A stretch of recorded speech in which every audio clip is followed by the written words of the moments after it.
"Get out! You're embarrassing me in front of everyone." Daniel said it directly into his wife's face at his own birthday party, surrounded by 90 guests in a room she had spent 3 months building for him. His hand gripped her wrist tight enough to leave a mark. His eyes were cold, certain, completely without shame. Emily had paid for every flower in that room, every plate of food, every song the band was playing at that exact moment, and her husband was physically pushing her toward the door like she was an intruder. What Daniel didn't know, what he would spend the rest of his life regretting, was that every single payment for that night ran through one account, hers. Before we go any further, if this is your first time here, please subscribe to our channel and follow this story all the way to the end. And drop a comment telling me what city you're watching from. I want to see how far this story travels. The morning of Daniel Carter's 42nd birthday, Emily woke up before the sun. She didn't need an alarm. She hadn't needed one in years. Her body had learned long ago to rise early to start working before the rest of the world opened its eyes, because there was always something that needed doing, some detail that needed checking, some responsibility sitting quietly at the edge of her mind, waiting for her attention. She made coffee, she opened her planner, and she went through the checklist she had been building for the past 3 months. The venue, Lorenzo's Event Hall on 5th Street, was confirmed. The catering company had called the night before to confirm the final head count, 92 guests. The photographer was scheduled to arrive at 6 1 hour before guests. The custom cake, 3 tiers dark chocolate with gold detailing, exactly the kind of thing Daniel had pointed to in a magazine 8 months earlier and said, "That's what I want if we ever do something big," was being delivered at 5:30. The band had been paid a deposit. The bar tab was set up under her card. Every single thing on that list had been researched, negotiated, confirmed, and paid for by Emily Carter. Not because Daniel asked her to, not because it was her job, because for 10 years of marriage, Emily Carter had been the kind of woman who simply made things happen. Quietly, competently, without recognition, without applause, and increasingly without acknowledgement of any kind. She sat at the kitchen table that morning and felt something she didn't quite have a name for yet. It wasn't dread. It wasn't excitement. It was something thinner and more tired than either of those things, like a person who has been carrying a heavy bag for so long that they've forgotten what it felt like to walk without it. She finished her coffee, set the mug in the sink, and got to work. The first sign that the evening would go wrong came at 2 in the afternoon. Emily was at the venue supervising the setup, talking to the florist about the centerpieces, walking through the lighting changes with the venue coordinator, when her phone rang. It was Daniel. "Hey," he said. His voice was flat, not the voice of a man who was excited about his own birthday party, the voice of a man who was tolerating something. "Hey," Emily said. "I'm at the venue. Everything is looking beautiful. The flowers came out even better than I expected." "I need to talk to you about the guest list." Emily stopped walking. "What about it? We finalized it 3 weeks ago. I invited a few extra people. Daniel, the head count is already set. The catering. It's fine, Emily. They'll figure it out. It's not a big deal." She pressed her fingers to the bridge of her nose. "How many extra people? Maybe 4 or 5. Maybe. Look, I'm not going to argue about this. It's my birthday. I should be able to invite who I want." She wanted to say, "Then you should have been involved in planning it." She wanted to say, "I submitted the final head count to the caterers 2 days ago, and every additional plate costs $65. She wanted to say, "Who are these people you're inviting at the last minute to a party I've been building for 3 months?" Instead, she said, "I'll handle it," because that was what she always said. She called the caterer. She adjusted the count. She absorbed the extra cost without a word. What she didn't ask, not yet, was who were the extra people. By 6 o'clock, the room was stunning. Emily stood near the entrance and looked at what she had built. Warm gold lighting stretched across the ceiling. Round tables were covered in deep navy linen with ivory candles at the center. The bar was fully stocked. The band was doing a quiet sound check in the corner. Photographs of Daniel through the years. Some from before, Emily knew him, some from their early marriage, some from the last decade, were arranged along one wall in matching frames she had picked out and ordered herself. It looked like love. It looked like everything a person could want a room to say about them. Daniel arrived at 6:40 with a group of his co-workers. He walked in with his jacket slightly open, laughing at something someone had said, and when he crossed the threshold and saw the room, he slowed down for just a moment. Emily watched him from across the space. She watched him take it in the flowers, the lighting, the photographs, the perfectly set tables, the full bar, the three-tiered cake that hadn't been cut yet, and she waited. She waited for the moment when his eyes would find hers, when he would cross the room and put his hand on her shoulder and say, "This is incredible. Thank you." He looked at the room for 3 seconds. Then he turned back to his coworkers and said, "Pretty good, right?"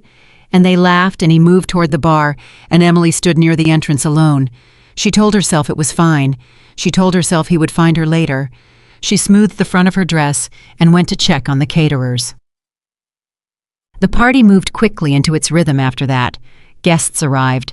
The room filled with laughter and the clink of glasses. The band played something low and warm.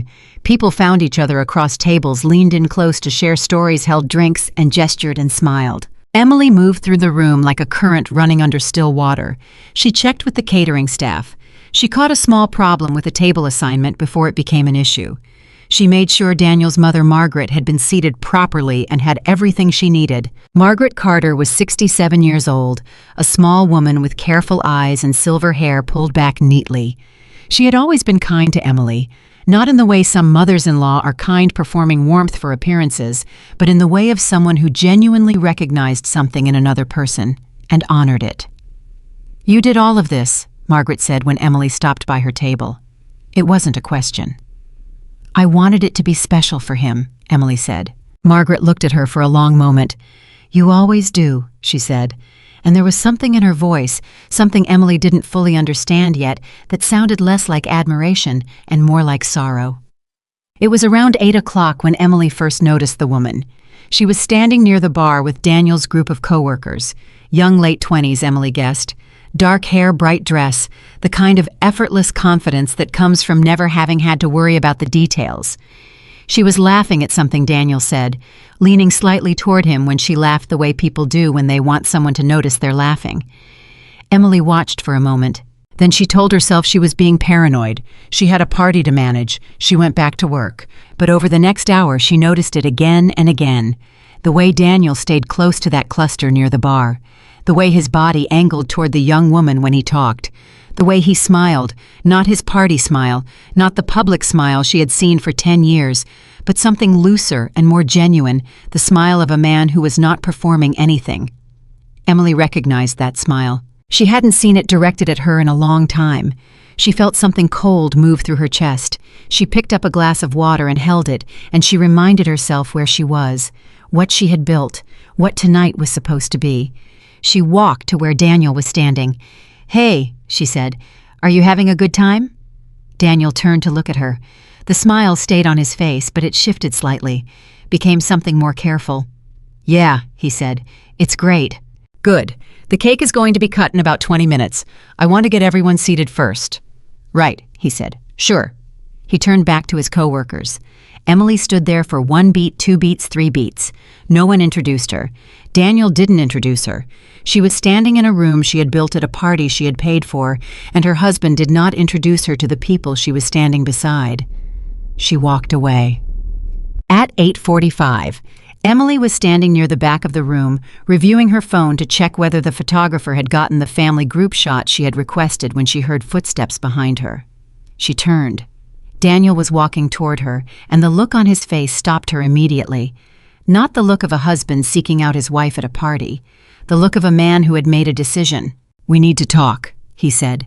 His voice was low, controlled, the voice he used in arguments when he had already decided he was right. "Okay," Emily said carefully. "Is something wrong?" "You need to stop." She blinked. "Stop what?" "Watching me. You've been watching me all night and it's—" He stopped, looked around, then back at her. "It's uncomfortable. People are noticing." Emily felt the cold thing move through her chest again, faster this time. "Daniel, I've been managing the party. That's what I've been doing all night." "It doesn't look like that. It looks like you're keeping tabs on me." That's not what—" "Emily." His voice dropped. His jaw tightened. "I'm trying to enjoy my birthday." She stared at him. "I know. That's why I planned all of this. 3 months, Daniel. I planned this for— I didn't ask you to do all of that." The words landed like something physical. She felt them in her sternum. "What?" she whispered. I'm just saying, you always overdo everything. You make everything about you and how much you do, and it gets exhausting. Emily looked at her husband. At the man she had driven to the emergency room at 2 a.m. 7 years ago when his appendix ruptured. At the man whose business dinners she had attended and whose career conversations she had listened to and whose shirts she had ironed without a word of complaint. At the man whose entire birthday celebration, every flower, every plate, every note of music, every bite of food, she had single-handedly constructed over 90 days. "I make everything about me," she repeated. "Look," he said, "I'm not trying to fight. He glanced back toward the bar, toward his co-workers, toward the young woman in the bright dress. "I just think maybe it would be better if you headed home. Let me have the rest of the night." Emily went very still. "You want me to leave," she said. "I think it would be easier, for both of us." "Easier." Her voice was completely flat now. Not hurt, not angry. Something beyond both of those things. Something that had passed through the fire and come out the other side. "You want me to leave the party I planned, the party I paid for, on your birthday." Daniel's expression flickered. Something like discomfort crossed his face just for a second, and then his jaw set again. "Emily, don't make this dramatic." "Daniel." She said his name slowly, the way you say something you want to remember. "Are you sure this is what you want?" "Yes," he said, without hesitating. She looked at him for a long moment, and then she nodded. She did not cry. She did not raise her voice. She said, "Okay." She picked up her purse from the chair near the wall.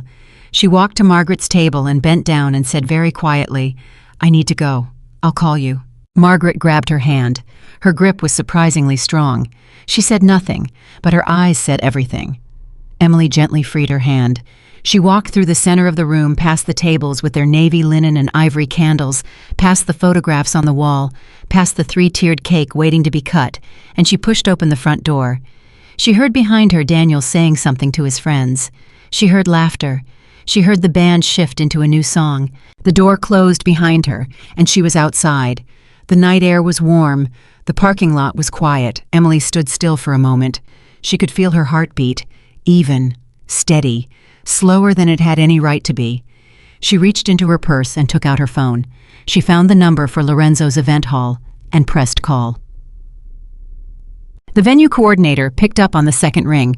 "Yes, Mrs. Carter." Emily's voice was completely calm. "I need to cancel the services effective immediately. Please have the catering staff begin packing up. The bar is closed. The band can stop at the end of their current song." Silence on the line. "Mrs. Carter, there are still guests." "I understand.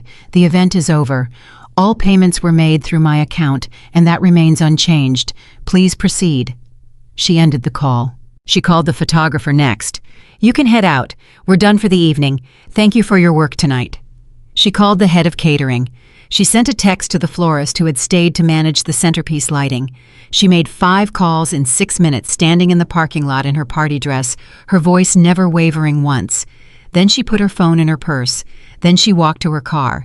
And as she opened the door, she heard it beginning behind her. The music stopped mid-song, and through the walls of Lorenzo's event hall, she could hear the murmur of 90 guests going suddenly collectively quiet, wondering what was happening. She got in the car. She started the engine. She did not look in the rearview mirror. Inside the hall.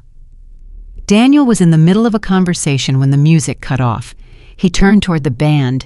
The musicians were looking at each other confused, setting down instruments. Across the room, the bar staff had stopped moving.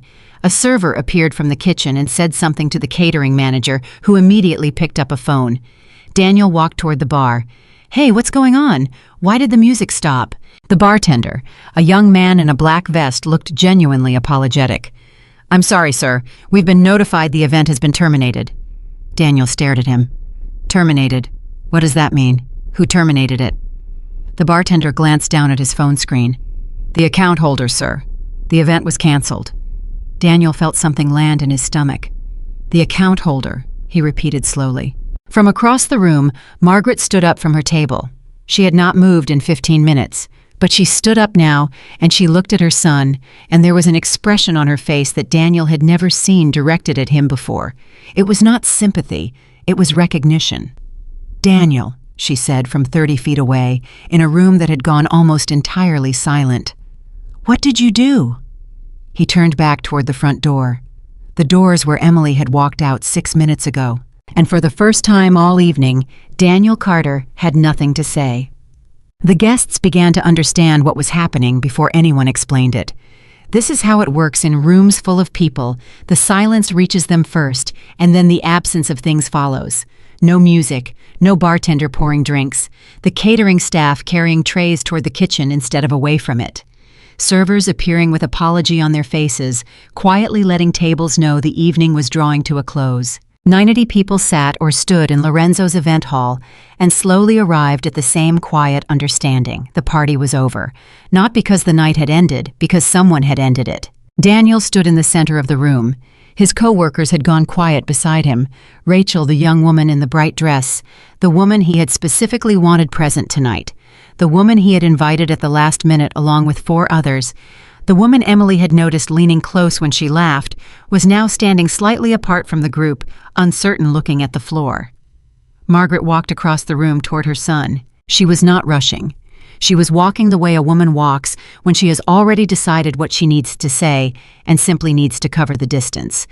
She stopped in front of him. "Your wife did all of this," Margaret said, not as a question.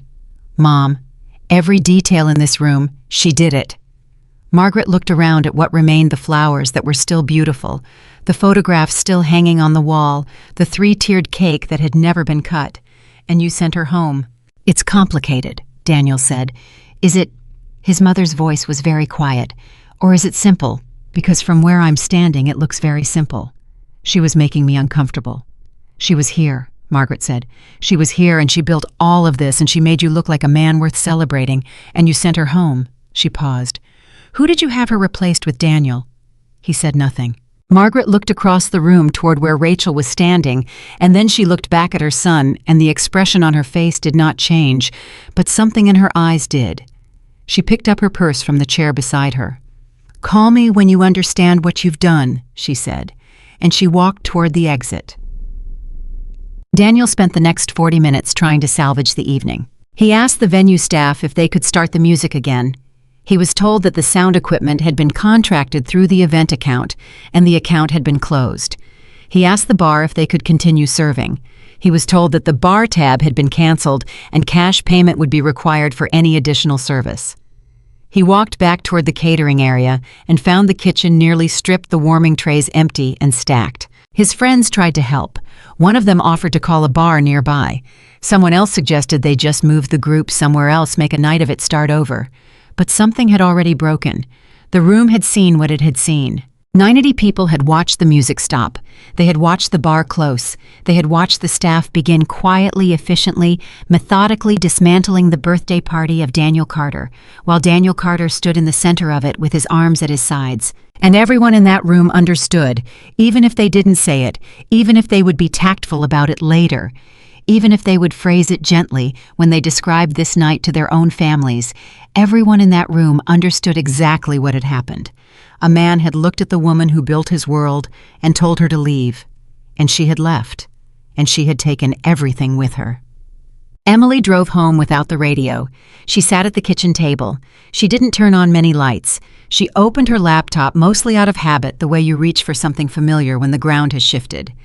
She looked at the screen for a while without seeing it, and then she started thinking. Not about the party, not about Daniel's face when he said, "You're ruining my night," not about the young woman in the bright dress leaning toward him when she laughed. She started thinking about the years. 10 years of early mornings and managed logistics and kept calendars and paid bills and tracked accounts. 10 years of being the person who remembered the dentist appointment and the insurance renewal and the car service and the quarterly taxes. 10 years of attending Daniel's work events and listening to his work conversations and learning the names of his clients and colleagues so she could ask about them by name because it mattered to him. 10 years. And she found herself wondering for the first time in a very long time, honestly wondering what she actually knew about their finances. She trusted Daniel completely. She always had. He handled the investment accounts. She handled the daily expenses. That was the agreement they had fallen into over the years. He was good with long-term strategy, he always said. She was good with the day-to-day. They were a team. She opened their bank's online portal. She logged into the joint checking account.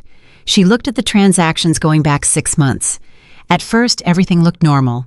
Utilities, groceries, her event planning subscriptions, his gas, the mortgage, normal things. But then she started looking more carefully. There was a payment to a vendor she didn't recognize, $600. There was another 2 weeks later, $420. There was a transfer out of the account, not a bill, not a vendor, just a transfer for $3,000. In April. She hadn't seen it before because she had been deep in party planning and hadn't been watching the joint account closely. She clicked on the transfer. It showed the destination account as a 4-digit number she didn't recognize. She sat back in her chair. She pressed her fingers flat against the table. She told herself there was an explanation. She told herself this didn't have to mean what it looked like. And then she told herself something else, something quieter and more honest, that she had been telling herself there was an explanation for a lot of things lately, and that the explaining had started to feel like something other than reassurance. She opened a fresh document on her laptop. She started writing down what she had found.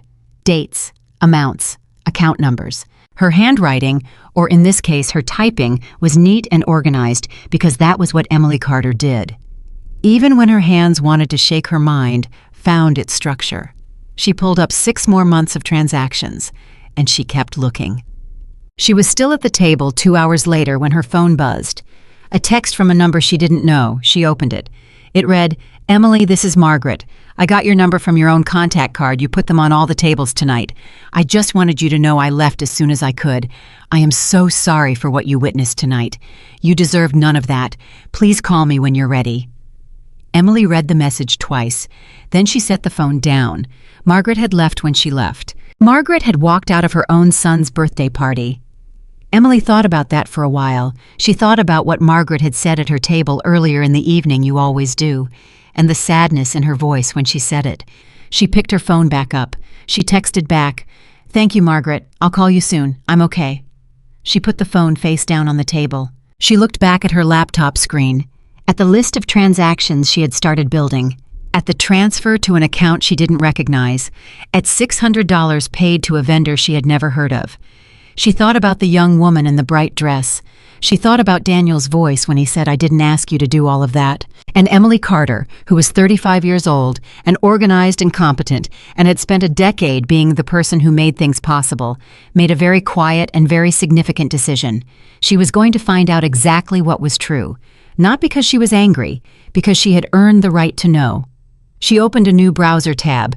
She started with what she knew: the date of the transfer, the amount, the partial account number. And she began. By 3 in the morning, she had 4 pages of notes. She had found inconsistencies she couldn't explain away. Patterns that individually might have been mistakes or oversights. But together, laid out in her neat, organized document, they told a different story. Money moving out of their joint account in amounts small enough not to trigger immediate concern. Payments to businesses she couldn't find records of. Tax refunds from the previous year that she remembered expecting, but that had never appeared in their joint account, and now she couldn't find where they had gone. And one thing that she kept returning to, that she couldn't move past: the transfer in April. $3,000. To an account that was not their mortgage company, not their investment firm, not any institution she recognized. Where had it gone? She closed her laptop at 3:15. She sat in the quiet kitchen. Outside, the neighborhood was completely still.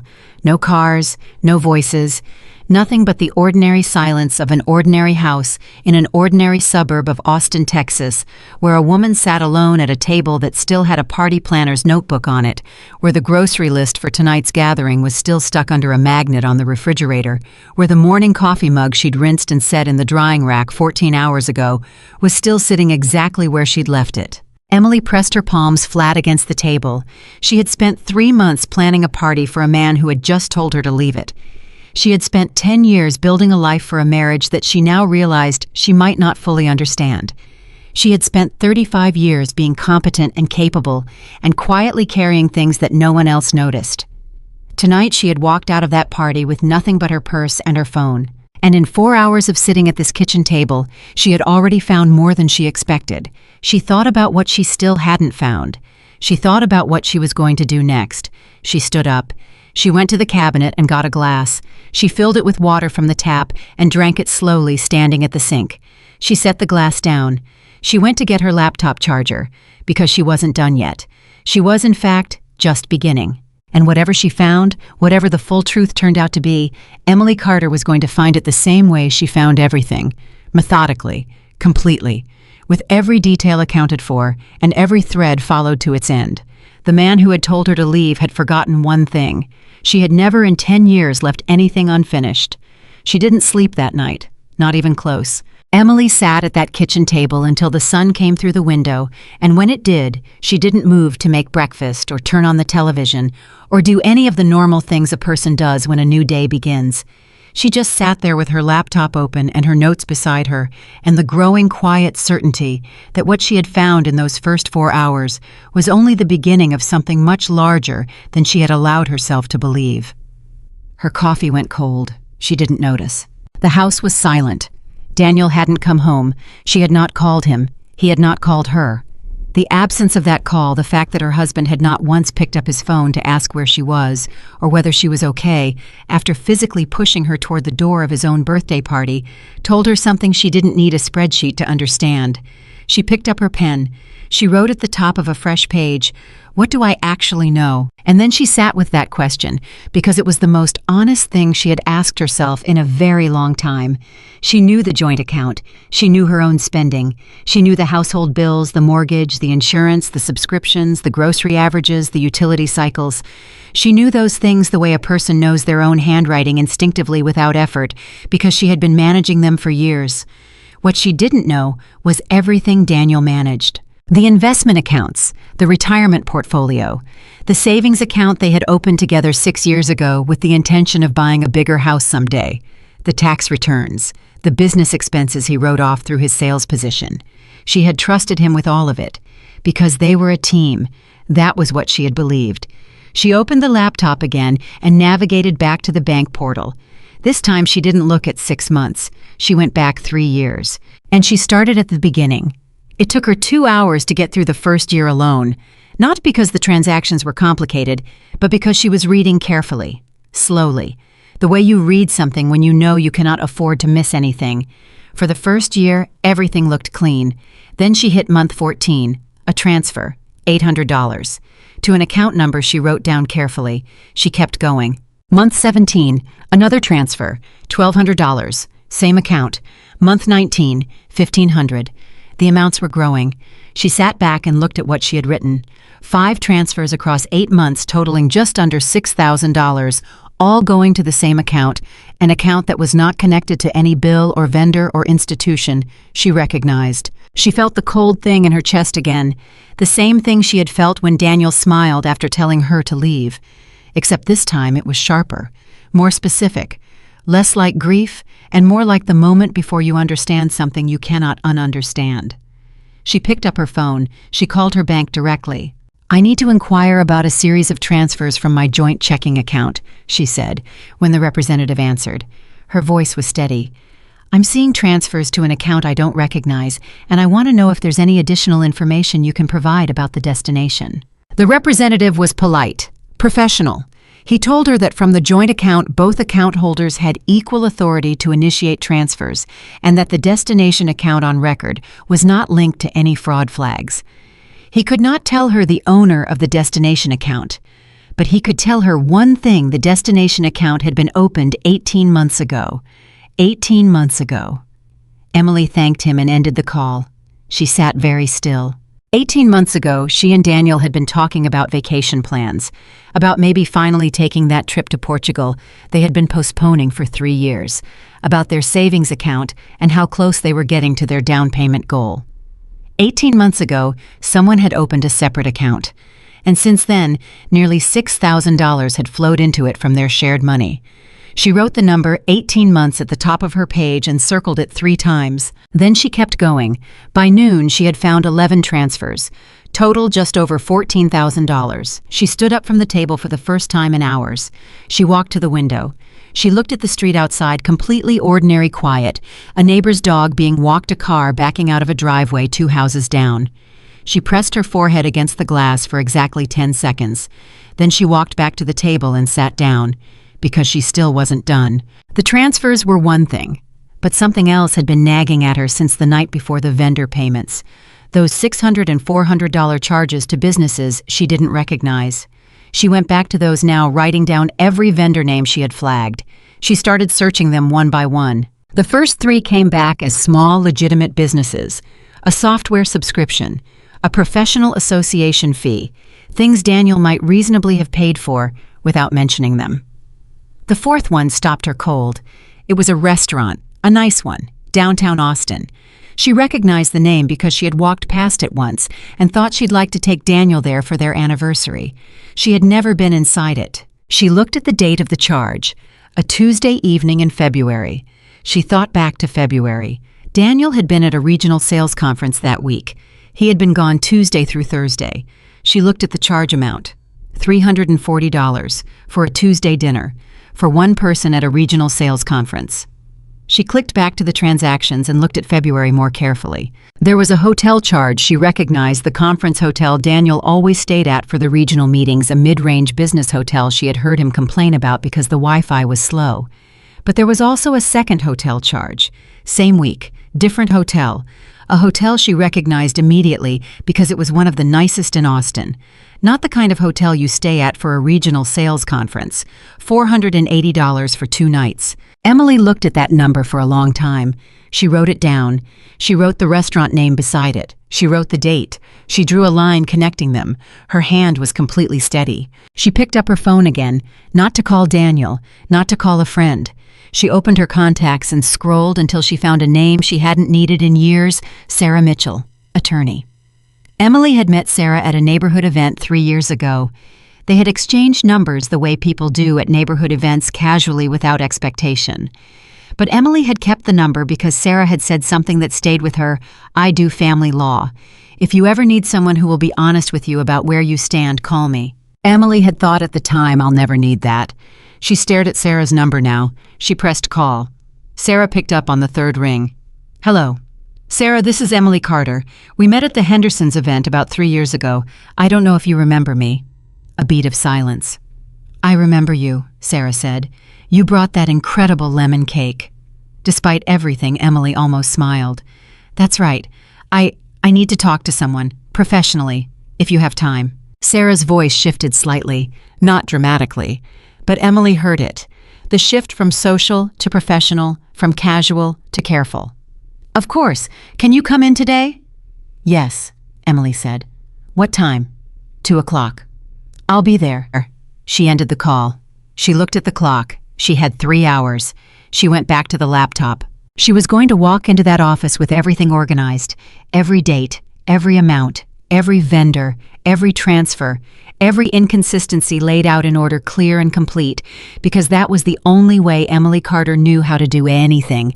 She had 3 hours. She used all of them. By the time she walked out the front door with a folder of printed documents and a notebook full of organized notes, she had found 17 financial inconsistencies spanning 3 years. She had found a pattern of transfers to an unknown account totaling $14,000. She had found a hotel and restaurant pairing on a week when Daniel claimed to be at a conference in a budget hotel. She had found 2 additional restaurant charges she could not explain. And she had found that the tax refund from 2 years ago, a refund. She remembered expecting a refund she and Daniel had talked about using for the vacation fund, had never appeared in their joint account. She had no idea yet where it had gone, but she was going to find out. She locked the front door behind her. She got in her car. She drove to Sarah Mitchell's office with her folder on the passenger seat and her hands steady on the wheel. The radio stayed off. She didn't need noise right now. She needed to think. Sarah Mitchell's office was on the 4th floor of a building downtown that Emily had driven past hundreds of times without ever going inside. The waiting area was quiet and clean, with chairs that were comfortable without being pretentious, and a receptionist who offered Emily water and did not ask why she was there. Emily sat and waited with her folder in her lap and her back straight. At 2 o'clock exactly, Sarah appeared in the doorway. She was a woman in her mid-40s, compact and precise, with dark hair cut short and eyes that assessed quickly and gave nothing away. She shook Emily's hand firmly. "Come in." Emily sat across from her desk. Sarah sat down, folded her hands, and said, "Tell me what's happening." Emily opened her folder. "My husband told me to leave his birthday party last night," she said. "A party I planned and paid for entirely, in front of 90 people." She set the first page on the desk. "And when I came home and started looking at our financial records, I found this." She talked for 22 minutes without stopping. She laid out everything she had found in the order she had found it, with the documentation supporting each point, and she did not cry once, and she did not raise her voice, and she did not editorialize or speculate. She presented facts, dates, amounts, patterns. When she finished, she folded her hands in her lap and waited. Sarah looked at the papers on her desk for a long moment. Then she looked up at Emily and said something Emily would think about for a long time afterward. "You didn't come in here with suspicions," Sarah said. "You came in here with evidence." Emily nodded slowly. "What you're describing," Sarah continued, "is not just emotional betrayal. If these numbers hold up, and from what I'm looking at they appear consistent, you may be looking at deliberate financial concealment, which is a very different conversation than infidelity." Emily felt something settle in her chest. Not relief, not quite. More like the specific clarity that comes when someone else sees what you see and confirms that you are not imagining it. "What do I do?" Emily asked. Sarah leaned forward. "First, you do not touch anything. Do not move money. Do not close accounts. Do not confront him yet. Second, you let me get a financial forensic specialist to look at what you've found, because what you've pulled together is a strong start, but we need someone who can go deeper than the online portal." She paused.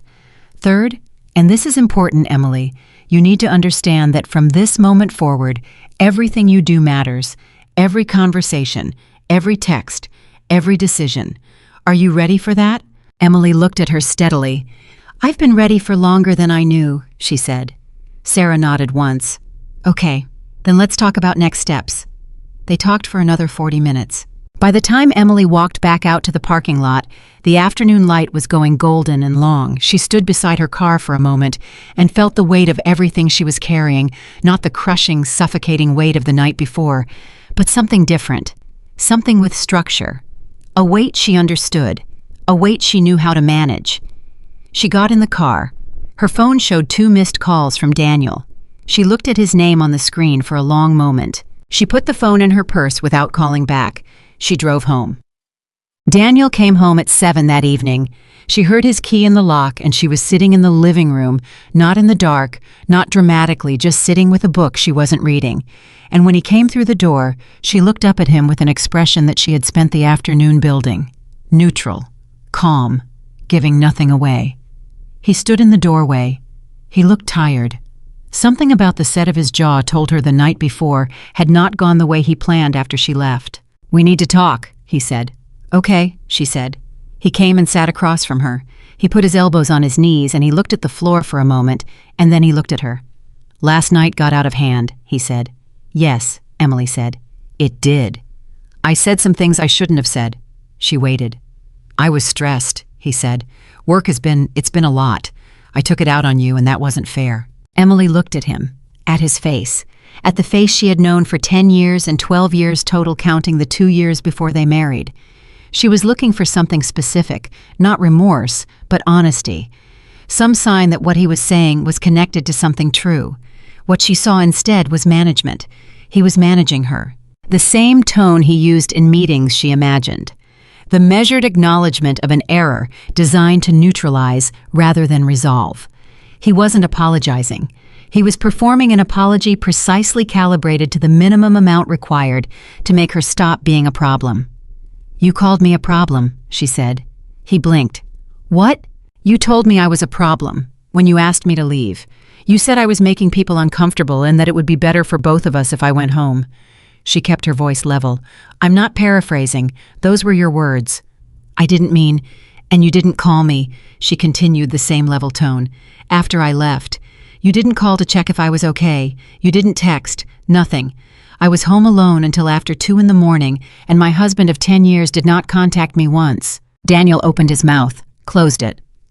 "Who did you invite last minute?" Emily asked. Something moved behind his eyes. Quick, guarded. "Some people from work." "How many? 5. Was Rachel Morgan one of them?" The silence that followed was less than 2 seconds long, but Emily counted every fraction of it. "She's a colleague," Daniel said. "I know she's a colleague," Emily said. I'm asking if she was one of the 5 people you invited at the last minute to your birthday party. Yes, he said, along with others. Okay, Emily said, and she stood up. She picked up her book. She said, I'm going to bed.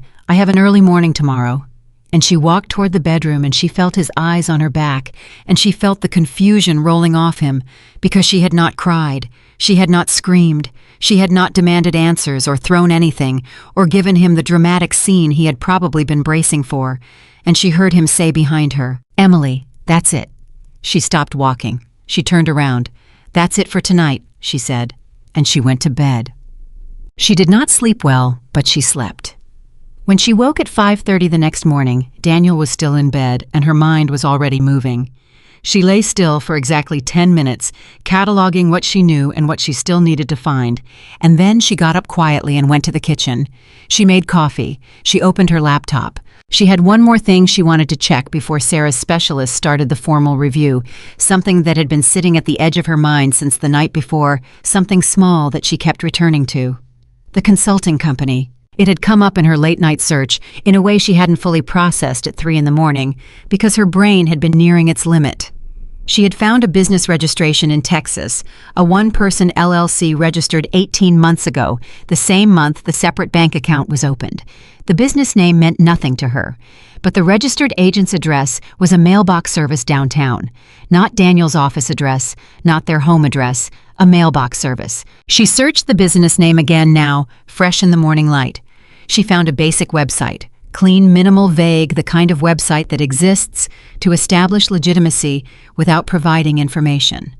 Business consulting, tailored solutions for regional growth markets, a contact form, no phone number, no listed clients. She searched the business name alongside Daniel's name. Nothing came up directly. She searched the business name alongside the address of the mailbox service. And there, in a state business filing database, she had to click through 4 pages to find she saw a secondary officer listing. The name was not Daniel Carter. It was a name she had never seen before. She wrote it down. She sat back and looked at what she had assembled across 3 days of looking. The transfers, the hotel, the restaurant, the tax refund that never appeared. The LLC registered the same month as the hidden bank account. The secondary officer with the unfamiliar name. She thought about what Sarah had said, not just emotional betrayal. She picked up her phone. She texted Sarah, I found something else. Can we talk this morning? Sarah responded in 4 minutes. I'll call you at 8. Emily looked at the clock. 1 hour and 15 minutes. She went back to her notes. She was not angry. She kept checking, kept looking at what she was feeling, the way you monitor a temperature, and what she found was not anger. It was something colder and more durable than anger, a kind of crystalline focus that she recognized from the hardest moments of her life, the moments when everything got very clear and very quiet, and she understood exactly what needed to be done. She had felt it once before, years ago, when her mother was sick and the doctors were inconsistent, and Emily had spent 2 weeks researching treatment options and coordinating between 3 different specialists until she found the answer they needed. Everyone around her had been crying. Emily had been on the phone. She felt it now. She had 4 pages of new notes by the time Sarah called. Tell me, Sarah said, no preamble. Emily told her about the LLC, about the secondary officer, about the timing 18 months ago, identical to the hidden account. Sarah was quiet for a moment. Then she said, Emily, I want you to listen to me carefully. What you're describing now goes beyond what a standard divorce filing covers. If he has been operating a concealed business entity and running money through it, that is potentially fraudulent transfer of marital assets. That is a significantly more serious legal matter. Emily felt something move through her. Not fear. Something adjacent to awe. The particular awe of realizing that a thing you thought you understood is actually much larger. How serious, she asked. Serious enough that I want our financial specialist on this by end of week, Sarah said. And serious enough that when this goes in front of a judge, the conversation about asset division is going to look very different than a standard dissolution. She paused. How are you holding up? Emily looked at her 4 pages of notes. I'm fine, she said. You don't have to be, Sarah said. I know, Emily said, but I am. There was a brief silence, and Emily heard in it the same thing she had heard in Margaret's voice at the party. Not just acknowledgement, but recognition. The recognition of someone seeing another person clearly. "I'll have the specialist contact you today," Sarah said. "Thank you," Emily said. She set the phone down. She looked at the kitchen around her, at the table where she had sat on the night Daniel told her to leave his birthday party, and she had started pulling at a single thread, at the laptop that had been open for most of the last 48 hours, at the coffee mug she kept refilling without tasting, at the folder of documents she had built into something that was now, according to a family attorney, potentially significant legal evidence.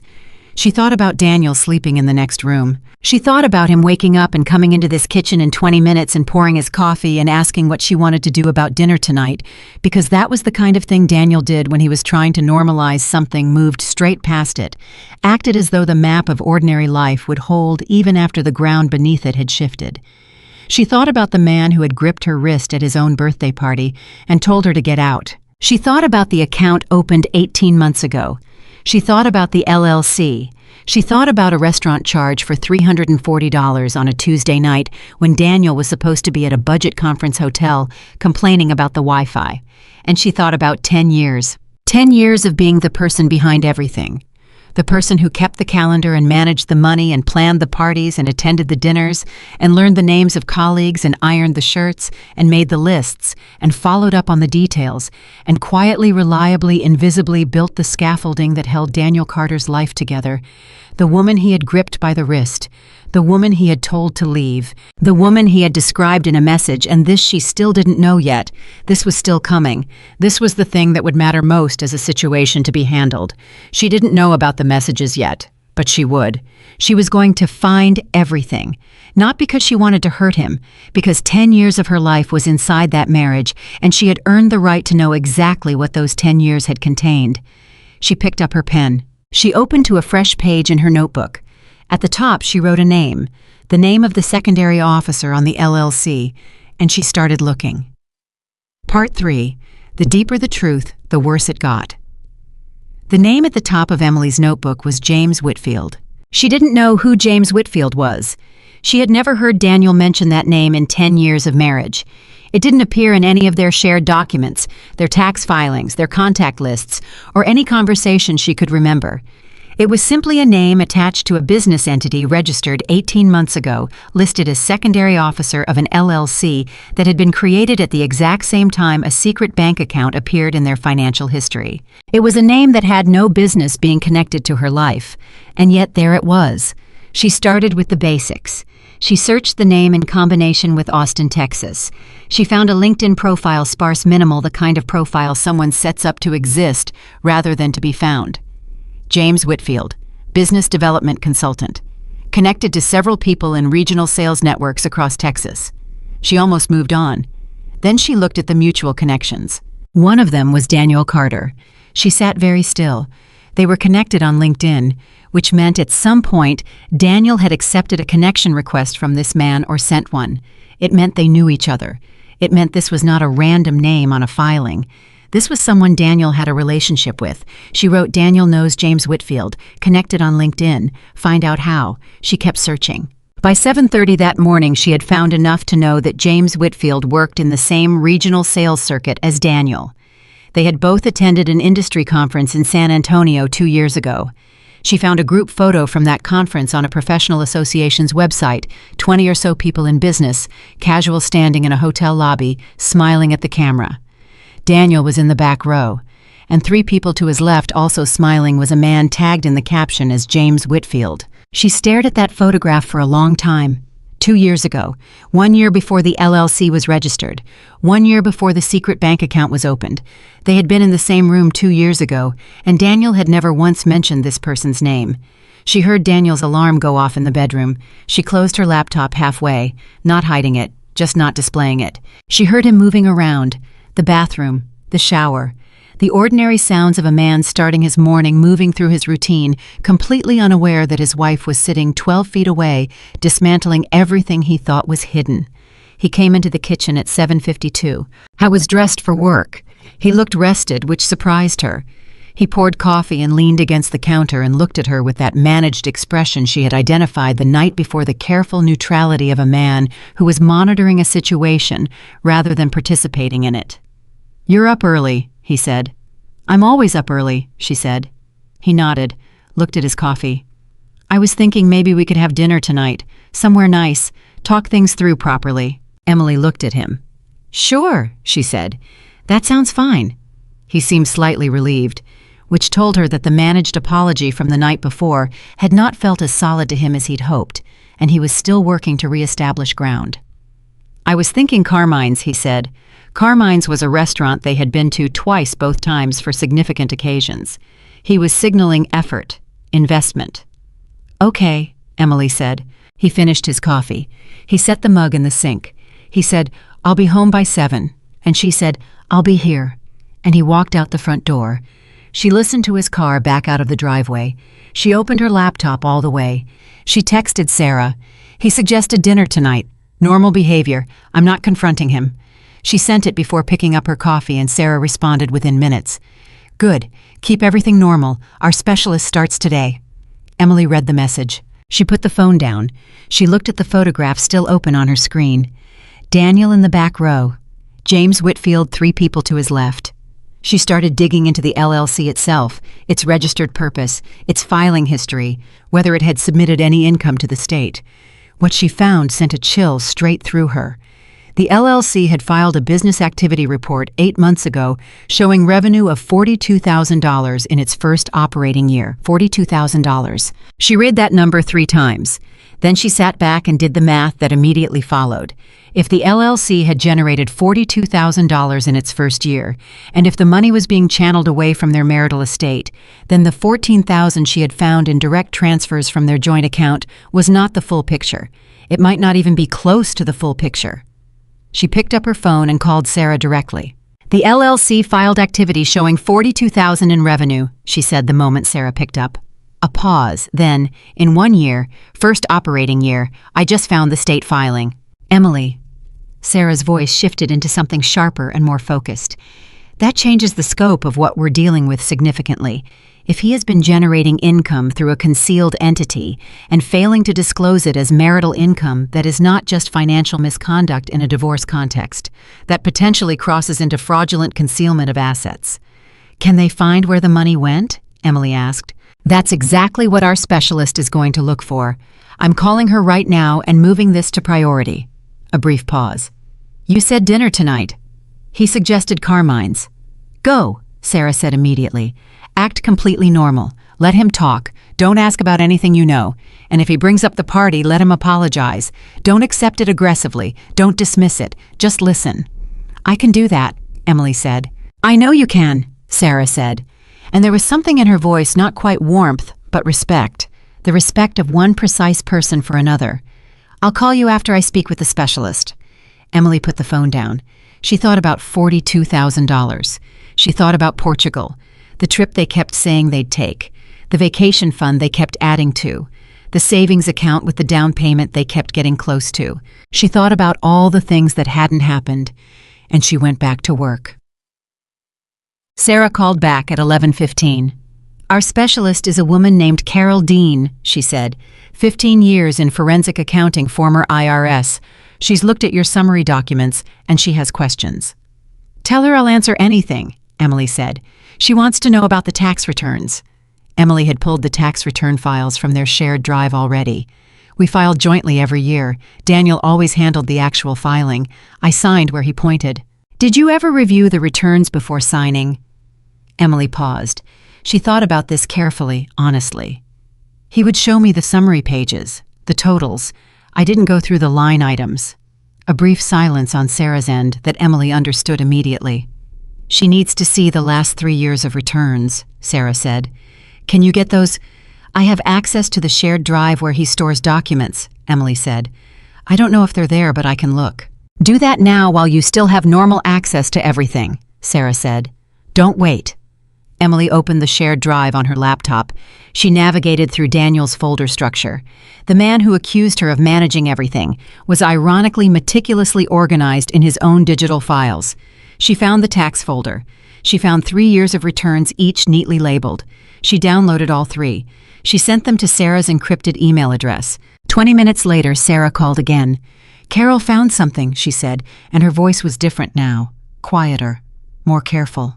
The voice of someone delivering news they know will land hard. "Tell me," Emily said. "On last year's return there is income listed from freelance consulting work, $12,000. Did you know Daniel did any freelance consulting?" "No," Emily said. "Never. He works exclusively for his company. His contract prohibits independent consulting." "That's what Carol suspected," Sarah said. "The $12,000 is consistent with income routed through the LLC. But here's the issue. It was reported as miscellaneous income, which means it was disclosed to the IRS, but it was reported at a level that suggests not all of the LLC's revenue was declared on the joint return." Emily processed this carefully. "So some of the $42,000 was hidden." "It appears so. Carol needs more time to trace it fully. But Emily, what this looks like, and I want to be clear, this is preliminary, is that your husband has been operating a secondary income stream, reporting a fraction of it on your joint taxes to avoid suspicion and funneling the remainder somewhere else." "Somewhere else," Emily repeated. "We think the hidden account is a clearing account," Sarah said.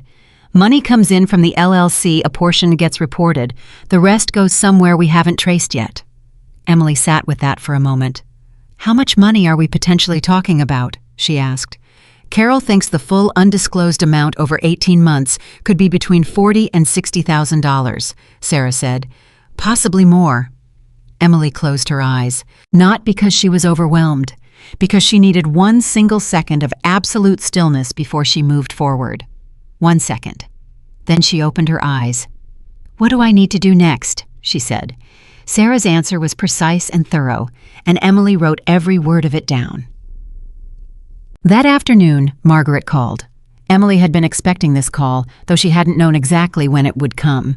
Margaret had texted 3 times since the party, gentle, careful texts that asked how Emily was doing without pushing that offered presence without demand. This was the first time she was calling directly. Emily answered on the second ring. "I hope I'm not interrupting," Margaret said. "You're not," Emily said. "I'm glad you called." A brief silence. Then Margaret said, "I owe you an honest conversation." Emily didn't say anything. She waited. "I've been watching something happen for about 2 years," Margaret said slowly. Her voice was measured, but underneath the measure there was something effortful, the effort of a person choosing truth over comfort. "I've seen Daniel change, the way he talks about his life, the way he talks about you, the impatience in him, the I don't know how to say this kindly, so I'll just say it plainly, the contempt." Emily felt the word land. Contempt.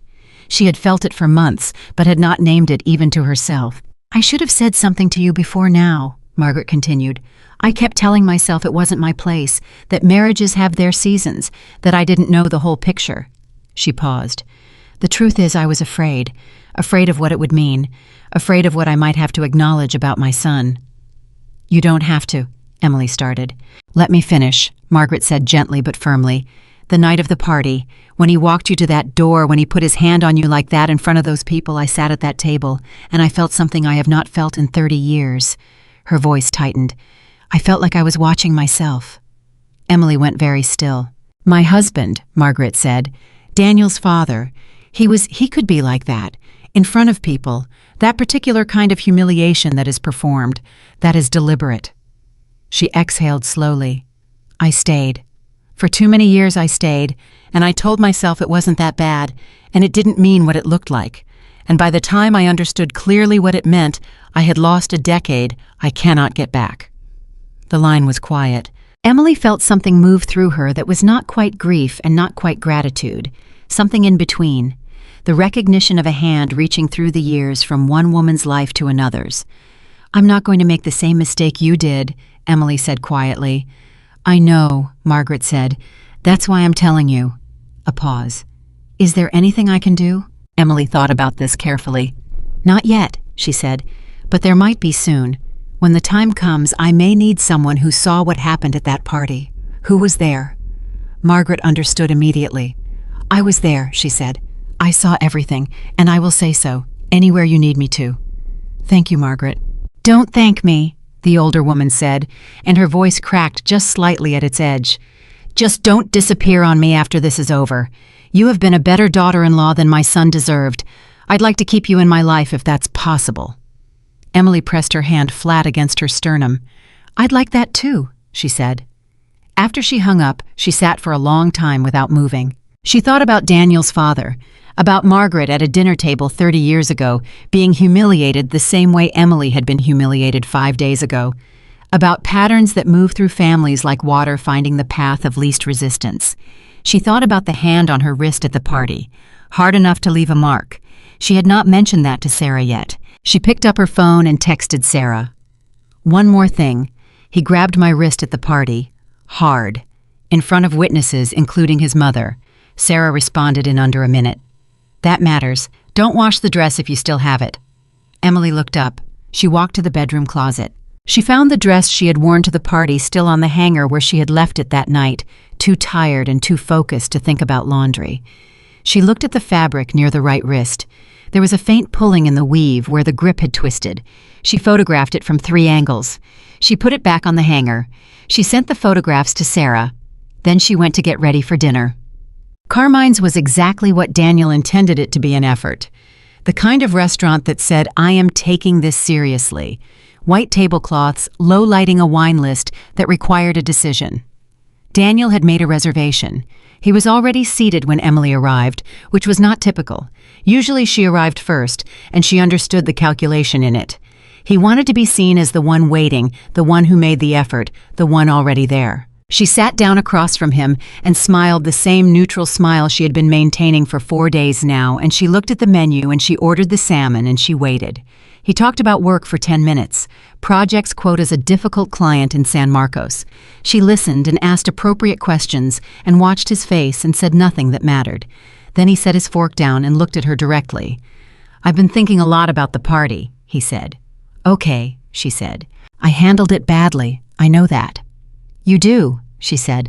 "I was there were things going on that I wasn't handling well, with work, with just personally, and I took it out on you in a way that was completely unfair." Emily put a small amount of salmon on her fork and chewed it slowly and swallowed. "What kind of personal things?" she asked. A flicker, almost invisible, the micro-expression of a man deciding in real time how much to reveal. "Just stress," he said. "I've been under a lot of pressure. From work. Partly work. Partly I've been questioning some things." She looked at him. "What kinds of things?" He reached for his wine, took a drink. "About where I am, what I want, whether I've made the choices that are right for me." Emily set her fork down very gently. "Are you questioning our marriage, Daniel?" He looked at his plate, and in that look, in the 2 seconds he spent examining his risotto, rather than meeting her eyes, she had her answer. Whatever came out of his mouth next was already beside the point. "I think we've grown apart," he said. "Over the last couple of years, I think we want different things." "What do you want?" she asked. "Something different," he said. And then almost immediately, "I don't mean to hurt you." Emily looked at her husband.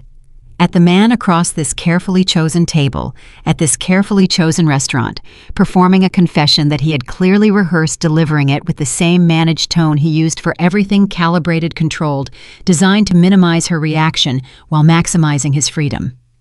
She thought about $42,000. She thought about James Whitfield. She thought about the hotel charge on the same week as the conference. She thought about this message he had written, handle the Emily situation, which she still hadn't found yet, which was still coming, which she would find in 48 hours in a way she could not yet predict. She thought about all the things she knew that he didn't know she knew, and she made a choice, the same choice she had made every day this week, to hold what she had, to say nothing she didn't need to say yet, to let him believe he was the one directing this conversation. "I appreciate you telling me," she said, her voice even and quiet. "I think we both need some time to think." He looked slightly surprised. He had expected more. Tears, maybe. Protests. The kind of reaction that would allow him to cast himself as the reasonable one. Yeah, he said. "Yeah, I think that's right." "I'm going to stay with a friend for a few days," Emily said. "Give us both some space." "Okay," he said. He looked almost relieved. "I think that's probably a good idea." She picked her fork back up. She finished her salmon. She did not cry. She did not tell him that there was no friend. that she was going to stay in a hotel room she had already booked that afternoon under her own name, with her own card, close enough to be in Austin, but far enough to work without interruption. That she would spend those days coordinating with Sarah and Carol and preparing for what was coming. She did not tell him any of that. She ordered dessert. She let him pay the bill. She drove to the hotel. The hotel room was plain and clean and entirely hers. She set up her laptop on the small desk, plugged in her phone charger, laid out her notebooks, and felt something she had not felt since before the party relief. The relief of a space no one else was occupying. No management, no monitoring, no calibrated neutrality. She ordered room service and ate it at the desk and went back to work. Carol Dean called at 9:15. "I've been through all 3 tax returns," Carol said. She had a direct, unhurried voice, the voice of someone who has spent 15 years looking at numbers that people tried to hide and has developed an absolute immunity to shock. "I want to walk you through what I found." "Go ahead," Emily said. "Your husband has been filing as a consultant on Schedule C for 2 tax years. Year 1, he reported $12,000. Year 2, he reported $9,000. Combined, that's $21,000 in declared consulting income over 2 years. But the LLC showed $42,000 in its first year alone," Emily said. "Correct, which means approximately $21,000 in LLC revenue was not declared on your joint return in year 1. In year 2, I'm seeing similar patterns, but the LLC records from the state are incomplete. I'm working with what we have from the filings you sent and what I've been able to pull from public records." "So the undisclosed income over 2 years is potentially over $40,000, Emily said. "At minimum," Carol said. "Possibly significantly more depending on what the complete LLC records show." A brief pause. "Emily, I need to ask you something directly, and I want you to answer as honestly as you can." "Of course." "Did you ever sign any documents related to a business entity? Any LLC operating agreements? Any consulting contracts? Anything that might have your signature on it that you didn't fully read at the time?" Emily thought back, carefully, trying to retrieve every moment from the past 2 years when Daniel had placed something in front of her and asked her to sign. There had been the refinancing paperwork on the house, the updated insurance documents, the investment account rebalancing authorization she had signed last spring. "There was a document last spring," she said slowly. "He said it was for the investment account, to authorize a rebalancing strategy. I signed it." Silence on Carol's end. "Did you get a copy?" Carol asked. "He said he'd put it in the shared drive," Emily said. She was already opening the drive on her laptop. She went to the investment folder. She searched for documents from last spring. "I see a document from March, rebalancing authorization. But there's a second document from the same day that I don't remember signing." Her chest tightened. She opened it. It was an operating agreement for the LLC, with her signature at the bottom. She stared at it for 10 full seconds. "Carol," she said. Her voice was completely controlled. "He had me sign the LLC operating agreement. I thought I was signing investment paperwork." The silence on Carol's end lasted 3 seconds. "Emily," Carol said, "I need you to forward that document to Sarah immediately, right now before anything else." Emily's hands were already moving. She attached the document and sent it to Sarah in under a minute. Her hands were shaking slightly, not from fear, but from the specific adrenaline of someone who has just found the thing they were looking for without knowing they were looking for it. "Sent," she said. "Good," Carol said. "That document is significant. If your signature was obtained under false pretenses, if he represented it as something other than what it was, that's fraud. That is not a gray area." Emily pressed her hand flat on the desk. She thought about Daniel in March. He had come home with a folder of papers. He had said something about the investment manager wanting to restructure their portfolio allocation. He had sat beside her on the couch and opened the folder and pointed to the lines where she needed to sign, and she had signed them because they were a team, and she trusted him. And there were 4 pages of fine print that she had looked at and not read, because why would she read them when he was right there telling her what they were? The same reason she had never deeply reviewed the tax returns before signing, because they were a team, because she trusted him. She pressed her palm harder against the desk. "I signed an LLC operating agreement thinking it was investment paperwork," she said, not to Carol, to herself, to the woman she had been 8 months ago, sitting on that couch, not reading what was in front of her. "Sarah will know exactly what to do with this," Carol said. "You did the right thing finding it." Emily exhaled slowly. "What else is there?" she asked. Carol told her. For the next 35 minutes, Carol walked her through every thread she had pulled from the tax returns and the financial records and the business filing data. By the end of the call, Emily had 7 pages of notes and the understanding that what she had uncovered was not just an affair and not just hidden spending money. It was a systematic, deliberate, multi-year financial architecture built in secret, while Emily was busy being the person who managed everything visible.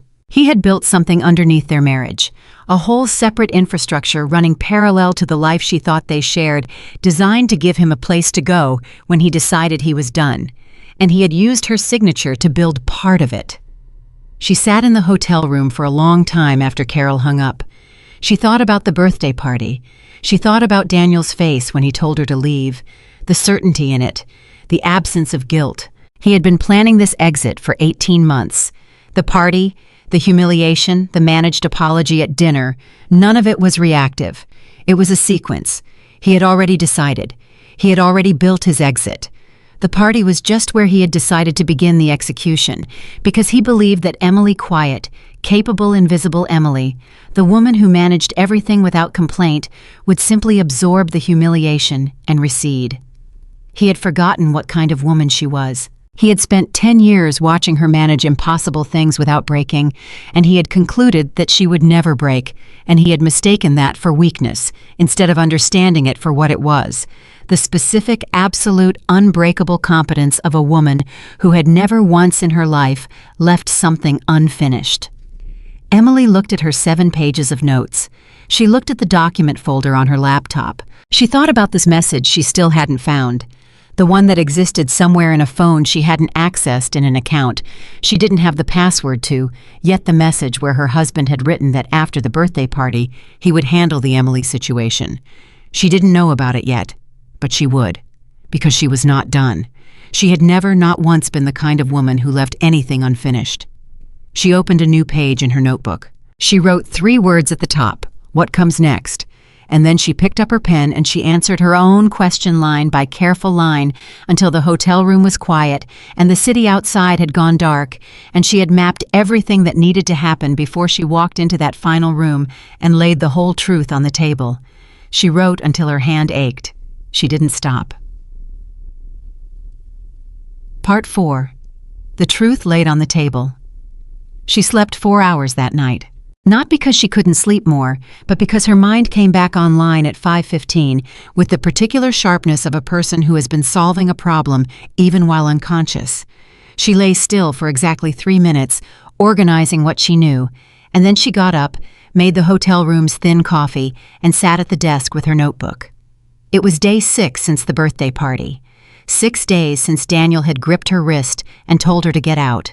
In those 6 days, Emily had found a hidden bank account, a concealed LLC, $14,000 in direct transfers, potentially $60,000 in undisclosed income, a fraudulently obtained signature on a business operating agreement, and a forensic accountant who believed the full financial picture was larger than anything Emily had yet uncovered. What she did not have yet was the message. She had known it existed for 3 days now. Sarah had mentioned it obliquely during their second meeting, had said that in cases like this, there was often digital correspondence that clarified intent, and that if Emily had any access to Daniel's devices or accounts, now was the time to think carefully about what was legally available to her. Emily had thought about this. She and Daniel shared a family cloud account, the kind that automatically backed up both their phones to a shared storage that Emily had set up years ago, because she was the one who managed things like cloud backups and storage limits and software updates. The family account was hers. She had set it up. She paid for the subscription. She had not looked at what was in it because she had spent 6 years not looking at things that were not her business, because that was what trust looked like. She opened the family account on her laptop. She navigated to the backup files. She found Daniel's phone backup from 3 days ago, the day after the birthday party. She sat with her hand on the trackpad for a long moment. Then she opened it. The messages loaded slowly. There were hundreds of them. She didn't look at the ones from his colleagues or his buddies or his mother. She went directly to the thread with Rachel Morgan, and she started reading. It took her 11 minutes to read through 4 months of messages between her husband and the young woman in the bright dress. She read them with the same systematic focus she brought to everything, not skimming, not jumping ahead, reading every word, because the details mattered and she was not going to miss anything. The early messages were careful, professional at the edges but warmer underneath, the kind of messages that could be explained away if seen in isolation. A recommendation for a restaurant, a comment about a conference call, a joke about a difficult client. Then they shifted. The shift happened gradually, and then all at once the way things always do. By month 2, Daniel was telling Rachel things he had not told Emily in years. How he felt about his career, what he wanted his life to look like, the version of himself he believed he was becoming. He wrote to Rachel with a looseness and an honesty that Emily recognized immediately, not because he had ever written to her that way, but because she had spent 10 years watching him be carefully guarded, and now she was seeing what he looked like without the guard up. It hurt in the specific, quiet way that truth hurts when it confirms what you already suspected. She kept reading. By month 3, Rachel was responding with the kind of warmth that comes from someone who believes she is receiving something rare. She wrote that she had never met someone who understood her the way Daniel did. She wrote that she had never expected to feel this way. Emily read these messages with a detachment she surprised herself with because what she was feeling was not jealousy. What she was feeling was something more like the specific grief of watching a person you loved perform their best self for someone else. Then she hit month 4, 3 weeks before the birthday party. Daniel had written, "The party is next month. I've been thinking about it a lot. Emily is going to make it into this whole production like she always does, and I'm going to have to stand there and smile through it. I'm so done with the performance of all of this." Rachel had responded, "Then stop performing. You know what you want." Daniel had written back, "I know. After the party, I'm going to handle the Emily situation. I've already talked to James about the next phase. Everything is set up. I just need to get through this last thing." Emily stopped. She read those 3 sentences again. Handle the Emily situation. I've already talked to James about the next phase. Everything is set up. She set her coffee mug down on the desk very carefully because her hands had started to shake. Not the gentle tremor of emotion, but the deep physical tremor of adrenaline. The kind that comes when your body understands something before your mind has finished processing it. He had planned it, not reacted to it, not made a decision in the moment at the party, planned it. 3 weeks in advance, he had already spoken to James Whitfield about the next phase, the LLC, the hidden account, the exit strategy that had been running parallel to their marriage for 18 months. He had told Rachel that everything was set up, that the party was just the last thing he had to get through. She was not a wife he was losing patience with. She was a situation he was managing toward resolution. She picked up her phone and called Sarah. It was 5:47 in the morning. Sarah answered on the second ring, which meant Sarah had been awake, which meant Sarah was the kind of attorney who did not sleep easily when a case was moving. "I found the messages," Emily said. A short silence. "Tell me." Emily read the 3 sentences aloud. Verbatim. Handle the Emily situation. I've already talked to James about the next phase. Everything is set up. The silence that followed was 5 full seconds. "Emily," Sarah said, "that message is potentially the most important thing you have found." "Because it shows intent," Emily said. "Because it shows premeditation," Sarah corrected. "It establishes that the financial concealment was not impulsive or opportunistic.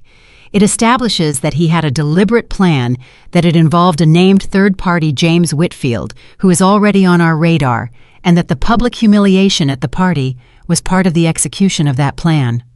A pause. "Can you screenshot everything and send it to me encrypted right now?" "I'm doing it as we speak," Emily said. She screenshotted every message from the Rachel thread, organized them chronologically, and sent the entire package to Sarah's encrypted address while still on the phone. 22 screenshots. 4 months of her husband's secret life compressed into a file she sent across the internet at 5:50 in the morning from a hotel room while Daniel Carter slept in their shared house 12 minutes away, still believing he was in control of the situation. "I have them," Sarah said. "I'm going to call Carol as soon as it's a reasonable hour, and I'm going to need to meet with you today." "I'll be there," Emily said. "How are you holding up?" Emily looked at the screenshot still open on her laptop, at the words, "Handle the Emily situation," glowing on the screen. "I'm fine," she said. "Emily." "I mean it," she said. And she did. because what she was feeling was not devastation. It was the specific cold clarity of a person who has been carrying a weight they didn't know the full shape of and has finally picked it up completely and found that, terrible as it is something they can hold. She knew now. She knew all of it, or close enough to all of it, that the remaining gaps were details, not structure. And knowing was better than not knowing. It was always better than not knowing. "I'll see you at 10, she said. She put the phone down. She looked at the message on the screen one more time. Then she closed the laptop, got in the shower, and got ready for the most important day of the past 6 years of her marriage. Sarah's office at 10 in the morning had a different energy than it had 6 days ago. The first time Emily had walked in, Sarah had been professional and careful, feeling out the situation, assessing what she was working with, both the case and the client. Now, when Emily came through the door and sat across from the desk, Sarah was already leaning forward, already focused, already in the mode of someone who has been thinking about a problem all morning and is ready to move. Carol Dean was there too, in person for the first time. A woman in her early 50s, compact and unreadable with reading glasses, pushed up on her head, and a tablet full of spreadsheets in front of her. She shook Emily's hand with a grip that communicated she had seen worse things than this and survived all of them. "Let's go through what we have," Sarah said. They spent 90 minutes going through it. Carol laid out the financial picture in the kind of organized, precise language that Emily found genuinely comforting, because numbers meant things, and what Carol was presenting was a case constructed from facts rather than feelings. The LLC revenue, the undisclosed income, the transfers, the hidden account, the fraudulently obtained signature, the total estimated amount of marital assets that had been deliberately concealed, somewhere between $60,000 and $80,000, with the strong possibility of more that hadn't yet been traced. When Carol finished, she folded her hands and looked at Emily directly. "I want to ask you something," she said. "Go ahead," Emily said. "Do you have any reason to believe that Daniel's employer is aware of the consulting LLC?" Emily thought about this. His employment contract prohibits independent consulting in the same industry. "I know that because he mentioned it once he was complaining about a restriction that he called unnecessary." Carol and Sarah exchanged a look. "His company's legal team would be very interested in an LLC operating in the same regional sales market as his employer," Sarah said carefully. "That's not something we would approach directly, but it's something we need to be aware of as this proceeds." Emily understood. "He could lose his job. He may already be in violation of his employment contract," Carol said. "That's between him and his employer, but it affects the financial calculations significantly because his income is a major component of what the court will consider an asset division." Emily sat with this for a moment, not savoring it, just understanding the weight of it. The architecture Daniel had built to protect his future was going to be the thing that damaged it most severely. "What about Rachel Morgan?" Emily asked. Sarah paused. "What about her?" "She knew," Emily said. "Not everything I don't think she knew about the financial structure, but she knew he was married, she knew he was planning to leave, and she was actively encouraging it. The message where she said, 'Stop performing, you know what you want,' she knew what she was participating in." "She did," Sarah said carefully. "Whether that's legally relevant depends on several factors. What I can tell you is that in a divorce proceeding, her existence and the documented nature of the relationship will be highly relevant to the question of marital fault, which in Texas can affect the distribution of assets." Emily nodded. "The message where he says, 'Handle the Emily situation,'" Sarah continued. "Combined with the physical incident at the party, the wrist and Margaret as a witness, we have a picture of a man who did not simply have an affair. We have a man who made a deliberate decision to degrade and discard his wife in a public setting as part of a planned exit that had been orchestrated over 18 months. She paused. "Judges respond to patterns, and we have a very clear pattern." Emily looked at her hands. She thought about something she had been turning over since the night before, something she needed to say out loud. "I don't want to destroy him," she said. "I want to be clear about that. I'm not doing this out of anger. I'm doing this because 10 years of my life went into that marriage, and I have a right to what I built, and I have a right to the truth." She looked up. "But I don't want to spend the next year of my life trying to hurt him." Sarah studied her for a moment. "What do you want?" "A fair accounting," Emily said. "Everything that's mine, including what he moved away from both of us. And I want to be done cleanly, as quickly as it can be done properly." "Then that's what we work toward," Sarah said. "But Emily the fair accounting you're describing, given what Carol has documented, is not going to be a small thing. He is going to fight this." "I know," Emily said. "He's going to be blindsided," Carol added. "People always think they've hidden things better than they have. When he sees what we've put together, he's going to panic, and panicked people make mistakes." "Let him," Emily said. Sarah almost smiled.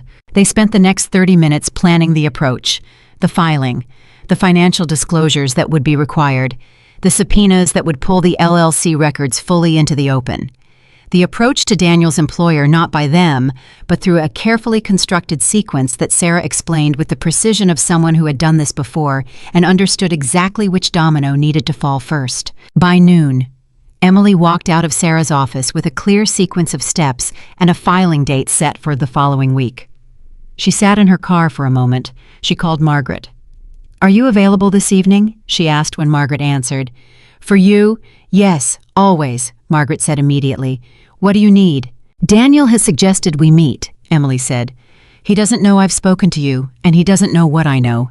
He wants to sit down with his mother, and I think his word was reconcile. He believes this dinner is going to go the way he's decided it's going to go." A long pause on Margaret's end. "And you want me there," Margaret said slowly. "I want you there," Emily said. "Not as a weapon, not to ambush him, but because you saw what happened at that party, and because you told me you recognize the pattern, and because Daniel needs to understand that the people who have been watching him are not going to pretend they haven't seen what they've seen." Margaret was quiet for a moment. When she spoke again, her voice was very steady. "When and where?" "Saturday evening," Emily said. "Our house, 7 o'clock. I'll cook." "I'll be there," Margaret said. Emily started the car. She had 3 days. Those 3 days were the most deliberately quiet days of Emily's adult life. She returned home from the hotel on Thursday morning while Daniel was at work. She moved through the house the way you move through a place you are memorizing, not frantically, not with visible purpose, but with the attentiveness of someone recording something they know they will not see again in the same way. She cooked dinner Thursday night, something simple. She and Daniel ate mostly in silence, which had become the default register of their household, and Daniel made small efforts asking about her day, commenting on the food, and she received them neutrally and offered nothing that wasn't asked for. He seemed to believe the dinner at Carmine's had stabilized things, that she had accepted that we've grown apart and was processing it in the quiet, managed way she did everything. He did not know that the processing she was doing was of an entirely different order than anything he had imagined. Friday morning she called her friend Diane, one of 3 women she had trusted genuinely over the years of her marriage, one of the few people who knew Emily Carter, not as Daniel Carter's wife, but as the woman she had been before and alongside and underneath that role. Diane was 51 and had lived through her own divorce 11 years ago, and when Emily told her, not everything but enough, there was a silence on the line followed by the kind of response that only comes from a person who has sat in the same fire. "You are the most competent human being I have ever known," Diane said, "and that man has been treating you like furniture for years. I have been watching it happen and I didn't say enough and I'm sorry." "You couldn't have said it before I was ready to hear it," Emily said. "Are you really okay?" Emily thought about this honestly. "I am," she said. "Not in a performance way, in an actual way. I feel like I've been walking around in a house with one room I was never allowed to open, and now the door is open and it's terrible in there, but at least I can finally see it." Diane laughed quietly, the way people laugh when something is precisely true. "What do you need from me?" "Nothing right now," Emily said. "But after Saturday I might need someone to just sit with me for a while." "I'll be there," Diane said. "I'm bringing wine." Emily almost laughed. "Okay," she said. "Yes."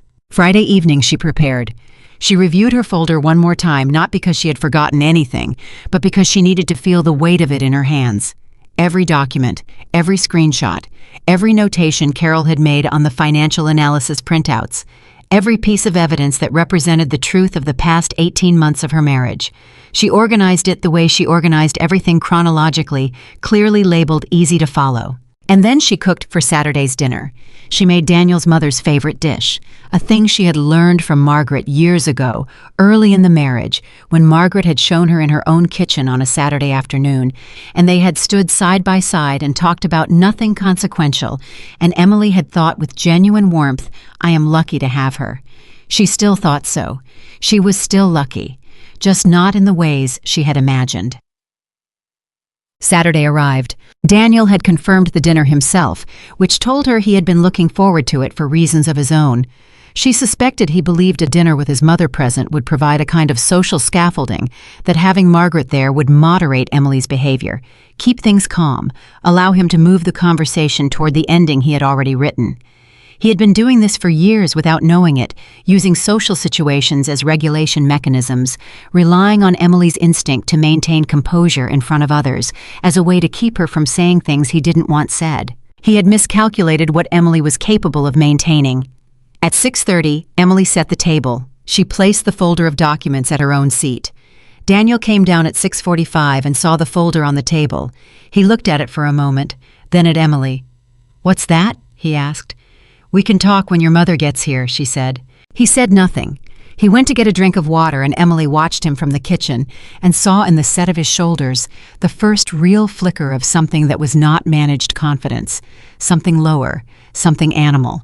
He was starting to sense it, the way prey senses a change in the air. Margaret arrived at 7 on the dot, because Margaret was always on time, and Emily opened the door and they looked at each other for a moment, just a moment, and what passed between them was not words but complete understanding. The understanding of two women who have both seen the same thing clearly and are now prepared to say so. "Come in," Emily said. They sat at the table. Emily brought the food out. They went through the first minutes of a dinner serving, commenting the ordinary choreography of people sitting together, and Daniel was monitoring everything. Emily could feel it watching both women with the careful attention of someone who knows the temperature has changed but hasn't yet located the source. Then Emily set her fork down. She put her hand on the folder, and she said, "I'd like to talk about some things, if that's okay with both of you." Daniel's jaw tightened. "Emily." "Let her speak," Margaret said, quiet and absolute. Daniel looked at his mother, and something crossed his face that Emily had not seen there before, the specific discomfort of a man who has always been able to rely on his mother's instinct to protect him, finding that the protection is not coming tonight. Emily opened the folder. She placed the first document on the table, the bank transfer record showing $14,000 moved to the hidden account. She said what it was, and when it had started, and what the account was connected to. Her voice was steady and clear, and she spoke the way Carol Dean spoke in facts, in amounts and dates. Daniel opened his mouth. "I'm not done," Emily said, not loudly, firmly. She placed the second document, the LLC business filing. She explained what it was when it was registered, who the secondary officer was. Daniel went very still. She placed the third document, the tax returns with Carol's annotations highlighting the discrepancies between declared consulting income and the LLC's reported revenue. Daniel said, "Emily, I can explain. The LLC showed $42,000 in revenue in its first year," Emily said. "21,000 was declared on our joint taxes. The remaining 21,000 was not." She looked at him. "Where did it go, Daniel?" He said nothing. She placed the fourth document, the hotel charge paired with the restaurant charge from the February conference week. She said the name of the conference hotel. She said the name of the other hotel. She said the amounts. She said the dates. She placed the fifth document, the LLC operating agreement, with her signature. She watched his face when he saw it. She watched the color shift in his skin, the way his eyes moved from the paper to her face and back again. "You told me that was investment paperwork," she said. "Emily," he said. His voice had lost its management. What was underneath was something rawer and less controlled. "You don't understand what you're—" "I understand exactly what it is," she said. "My attorney explained it very clearly." She let that land. Let him process that she had an attorney. Let him understand that this was not a confrontation assembled in anger, that this had been built carefully with professional support over the course of a week. It is a fraudulently obtained signature on a business operating agreement that has legal implications that go beyond our divorce. The word divorce sat on the table between them like something physical. Margaret was very still across it from her son. Her hands were folded in front of her and her face was composed, and she did not look away from him. "Daniel," Margaret said. He turned to look at his mother. "I need to tell you something," Margaret said, "and I need you to hear me." Her voice was not loud. It was the voice of someone who has been quiet for a very long time and has finally decided that the silence has cost too much. I have been watching you for 2 years. The way you talk about Emily when she's not in the room, the way you look at her when she is, the way you managed that party, the way you had your hand on her wrist. Her voice stayed even, but it cost her. Emily could hear it costing her. Your father did that, to me, in front of people. He used humiliation like a tool, and he called it managing situations, and I spent 15 years calling it something else because I could not bear to see it clearly. Daniel stared at his mother. I see it clearly now, Margaret said, and I will not sit in this room and pretend that what you have done to this woman, what you have been doing, is something I don't recognize. Mom, I love you, Margaret said. You are my son, and I love you without condition. But I will not be in this room pretending. She looked at Emily. I saw everything at that party. I will say so in any forum where it is relevant. Daniel's face had done something complicated during his mother's speech. Emily had watched it move through several different expressions: defensiveness, disbelief, a flash of something that looked almost like a child-specific hurt when a parent refuses to cover for them and lands somewhere she hadn't quite seen on him before. It landed on shame. Real shame, not the performed apology of the dinner at Carmine's, something underneath the performance, something that looked for the first time in this entire week like a man who was actually seeing himself. I didn't plan to hurt you, he said, and his voice was different, smaller, more real. I know, Emily said. You planned to leave. You planned the financial structure and the exit and the narrative. You planned everything except the part where I wasn't going to absorb it quietly. He looked at the folder of documents on the table. What happens now, he said. My attorney files next week, Emily said. The financial disclosures will be required under discovery. The LLC records will be subpoenaed. Carol Dean, she's a forensic accountant. She was with the IRS for 15 years. She's already been through 3 years of our tax returns, and she is thorough. She paused. And Daniel, your employment contract. She watched him understand what she meant. She watched it move across his face in real time. The sudden specific comprehension that the LLC and its industry overlap with his employer's territory was not something that had gone unnoticed, that the documents once subpoenaed would be available, that his employer's legal team would have access to information about an independent consulting operation running in direct competition with the restrictions of his employment agreement. Emily, he said, and now there was something in his voice she had almost never heard from him.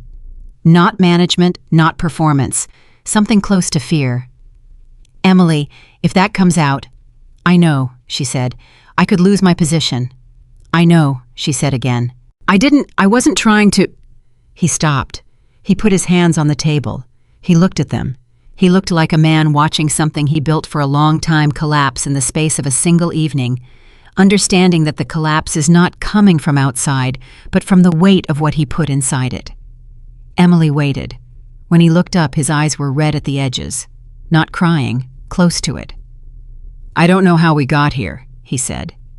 Emily looked at him for a long moment. I do, she said. You started believing that the life I built around you was something you deserved instead of something you were given. And when you wanted something different, instead of talking to me, instead of being honest, you started building a door out, secretly, using money that was ours, and a signature you got from me under false pretenses, and a plan you described to another woman as handling the Emily situation. He flinched. That's how we got here, she said. Margaret reached across the table and covered Emily's hand with hers. Emily felt the warmth of it. She did not look away from Daniel. I want a fair and complete accounting, she said. I want what is mine. I want a divorce that reflects the full truth of what our finances contained, and I want it done properly, and I want it done soon. She paused. If you cooperate with the full financial disclosure, if you don't fight the numbers, Carol has documented this can move quickly and cleanly. If you fight it, it becomes a very long and very public process. And Daniel, she looked at him steadily. I have everything. I have the messages. He closed his eyes. I know you told Rachel you were going to handle me like a situation, Emily said quietly. I know you told her everything was set up with James. I know the plan, all of it. She gave him a moment to absorb this. There is nothing left to hide. The only decision you have now is how you want to proceed from here. The table was silent. Outside the neighborhood was its usual quiet Saturday evening self. A dog barking somewhere, a car passing. The ordinary sounds of an ordinary suburb on an ordinary night, framing a conversation that would rearrange the rest of their lives. Daniel opened his eyes. He looked at his mother. Margaret looked back at him without rescue. He looked at his wife. Emily looked back at him without anger. Just clarity. Just the steady, unambiguous clarity of a woman who has found every thread and followed it to its end and is now sitting at a table with the whole truth laid out in a folder in front of her, waiting for the person across from her to decide whether he is going to face it honestly or make everything worse. "Okay," Daniel said. His voice was almost inaudible. "Okay," he said again, slightly louder, like a man testing whether the word was solid. I'll call my attorney Monday. I'll tell them to cooperate with full disclosure." Emily nodded once. "Thank you," she said, and then she picked up her fork. She said, "The food is getting cold. Let's eat." Margaret made a sound that might have been a laugh and might have been something else entirely. Daniel looked at his plate. He picked up his fork. They ate. It was the last dinner Emily Carter would ever cook in that house. She didn't know that yet. But somehow, sitting there at that table with the folder of truths open at her elbow, and Margaret's hand still warm from having covered hers, she felt something she had not expected to feel on the other side of the hardest week of her life. She felt free, not happy, not relieved, not triumphant, just free. Like a person who has been carrying something very heavy for a very long time and has finally carefully, deliberately set it down, and felt for the first time in years exactly how strong she actually was. Part 5. The Woman Who Built a Life Nobody Could Take Away. Daniel kept his word. That surprised her a little. Not because she had expected him to be dishonest, she had expected him to be strategic, which is different, but because she had prepared for a fight, and the fight didn't fully materialize in the way she had steeled herself for. He called his attorney Monday morning as he said he would. His attorney called Sarah by noon. By Wednesday of that week, the framework for full financial disclosure had been agreed upon in principle, and Sarah called Emily with the kind of measured optimism that experienced attorneys deploy carefully because they have seen too many agreements collapse to celebrate prematurely. "He's cooperating," Sarah said. "For now. His attorney knows what we have, and I think they've advised him clearly about what happens if he doesn't." "The employment contract," Emily said. "That was the turning point," Sarah confirmed. Once he understood that the LLC documentation, if fully litigated, would be visible to his employer's legal team, the calculus changed. He has more to lose by fighting than by settling. Emily sat with this.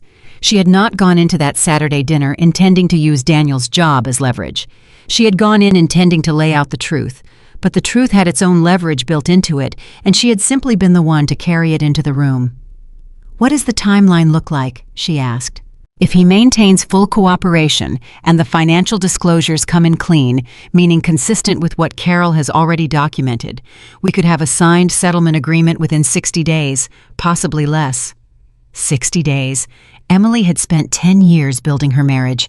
She was going to dismantle it in 60 days. She felt something about that. Not grief exactly, something more like the feeling of finishing a very long book, the particular mix of completion and loss that comes when something you've been inside for a long time finally closes. "Let's move as quickly as we can," she said. "I'll push for it," Sarah said. Emily put the phone down and looked at the room around her. She was back in the house she had returned from the hotel the morning after the Saturday dinner, because the house was hers too, and she was not going to vacate it, and Daniel had quietly moved into the guest room without discussion, which was the first genuinely graceful thing he had done in as long as she could remember. She looked at the walls, at the photographs she had chosen, at the furniture she had arranged, at the kitchen she had cooked 10,000 meals in, at the 10 years of careful, competent, invisible labor that had made this house into a home for a man who had been planning his exit for 18 months. She thought, "I built all of this." And then she thought something she had not thought before, something new and slightly frightening in its size. "I can build something else." The financial disclosures came in over the following 2 weeks and confirmed everything Carol had found, and then some. The full picture, once the LLC records were subpoenaed and reviewed, showed that Daniel had moved a total of $73,000 through the concealed entity over 18 months. Of that, $21,000 had been partially disclosed on their joint taxes. The remaining $52,000 had been distributed between the hidden bank account, direct payments to James Whitfield for what were described vaguely as consulting fees, and a third account. Emily had not yet located a savings account opened in Daniel's name only at a bank they had never used together, containing just over $31,000. Carol presented these numbers to Emily on a Thursday afternoon with the same flat precision she brought to everything, and when she finished, she folded her hands and said, "In my 15 years of doing this, that is one of the more systematically constructed concealment architectures I have seen in a marriage of this income level." Emily looked at the total, $73,000, built over 18 months while she was planning birthday parties and managing household accounts and trusting the man across the table. "He's good at systems," Emily said quietly. "I'll give him that." Carol almost smiled. "So are you?" she said. "You found most of it in a week." The settlement negotiations took 4 weeks rather than 60 days. Daniel's attorney pushed back on 2 points, the valuation of the hidden savings account and the attribution of the LLC revenue as marital income. And Sarah pushed back harder on both with Carol's documentation as the foundation, and both points resolved in Emily's favor. The final settlement gave Emily the house a cash payment, representing her share of the concealed assets, full ownership of her personal accounts, and a support arrangement that Sarah described as unusually favorable, given the length of the marriage and the documented financial misconduct. Emily signed the settlement agreement on a Tuesday morning at Sarah's office at a small conference table with a window that looked out at a street she had driven past hundreds of times without ever going into the building. When it was done, she sat with the pen still in her hand and felt the particular silence of a very large door closing. Sarah was across the table organizing copies. She looked up at Emily and said, "How do you feel?" Emily thought about the honest answer. "Like I've been running a race for a very long time," she said, "and I just crossed the finish line and I'm not sure yet what to do with my hands." Sarah set the papers down. "Give yourself some time," she said. "You moved through something enormous with extraordinary control. At some point that control is going to relax, and you're going to feel things you've been holding back. That's not weakness. That's just the sequence." Emily nodded. She walked out of Sarah's office into the afternoon and sat in her car for 10 minutes without starting the engine. Then she called Diane. "It's done," she said. Diane made a sound that was equal parts relief and celebration. "Where are you right now?" "Parking garage downtown." "Go home," Diane said. "I'll be there in an hour. I promised wine." Emily almost laughed. "Okay," she said. She started the car. She drove home. That evening, sitting at her own kitchen table with Diane across from her and 2 glasses of wine between them, Emily said something she had been carrying since the night of the party and had not yet said out loud to anyone. "I almost didn't cancel the payments," she said. Diane looked at her. "What do you mean?" "When he told me to leave. When I walked out to the parking lot." Emily turned her wine glass slowly. "I stood there for almost a full minute before I made the calls. I was deciding." "Deciding what?" "Whether to be the person who absorbed it and went home quietly, the way I always had." She paused. "There's a version of that night where I get in the car and drive home and cry and wait for him to call, and when he does I say it's okay because it's easier than the alternative." She looked at the table. "I almost did that." Diane was quiet for a moment. "What made you not—" Emily thought about this carefully, about that minute in the parking lot, about the specific quality of her own stillness as she stood there with the warm night air around her and the sound of music still coming through the walls of the venue. "I thought about the cake," she said, "the 3-tiered cake that was still sitting in there waiting to be cut. And I thought about how I had called that bakery 11 times over 3 months to get every detail exactly right. 11 times. And I thought he told me to leave the room containing the thing I spent 3 months making perfect." She looked up. "And something in me just decided, very quietly, that this was the last time I was going to be treated like I was less important than the room I built." Diane reached across the table and covered Emily's hand with hers. They sat like that for a while. Outside, the neighborhood was quiet. Inside, the house that Emily had built felt different than it had the week before.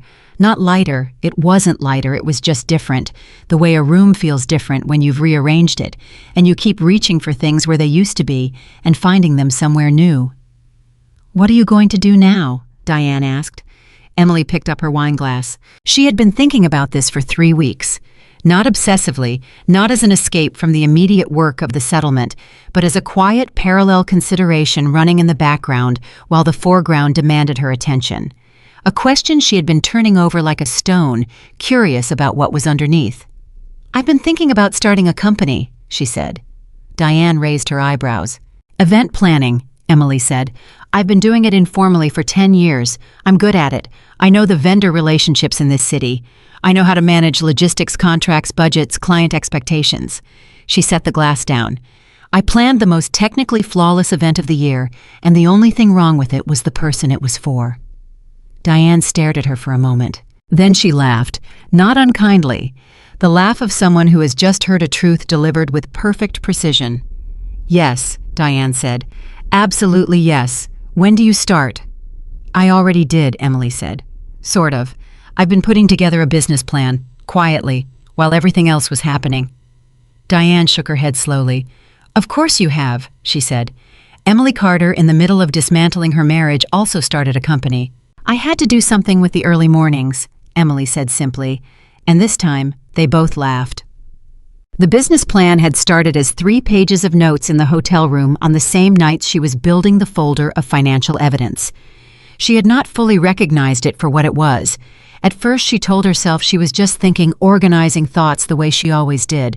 But by the end of the first week, she had a market analysis, a pricing model, a list of 12 potential clients she already had relationships with, and a name: Carter & Company Events.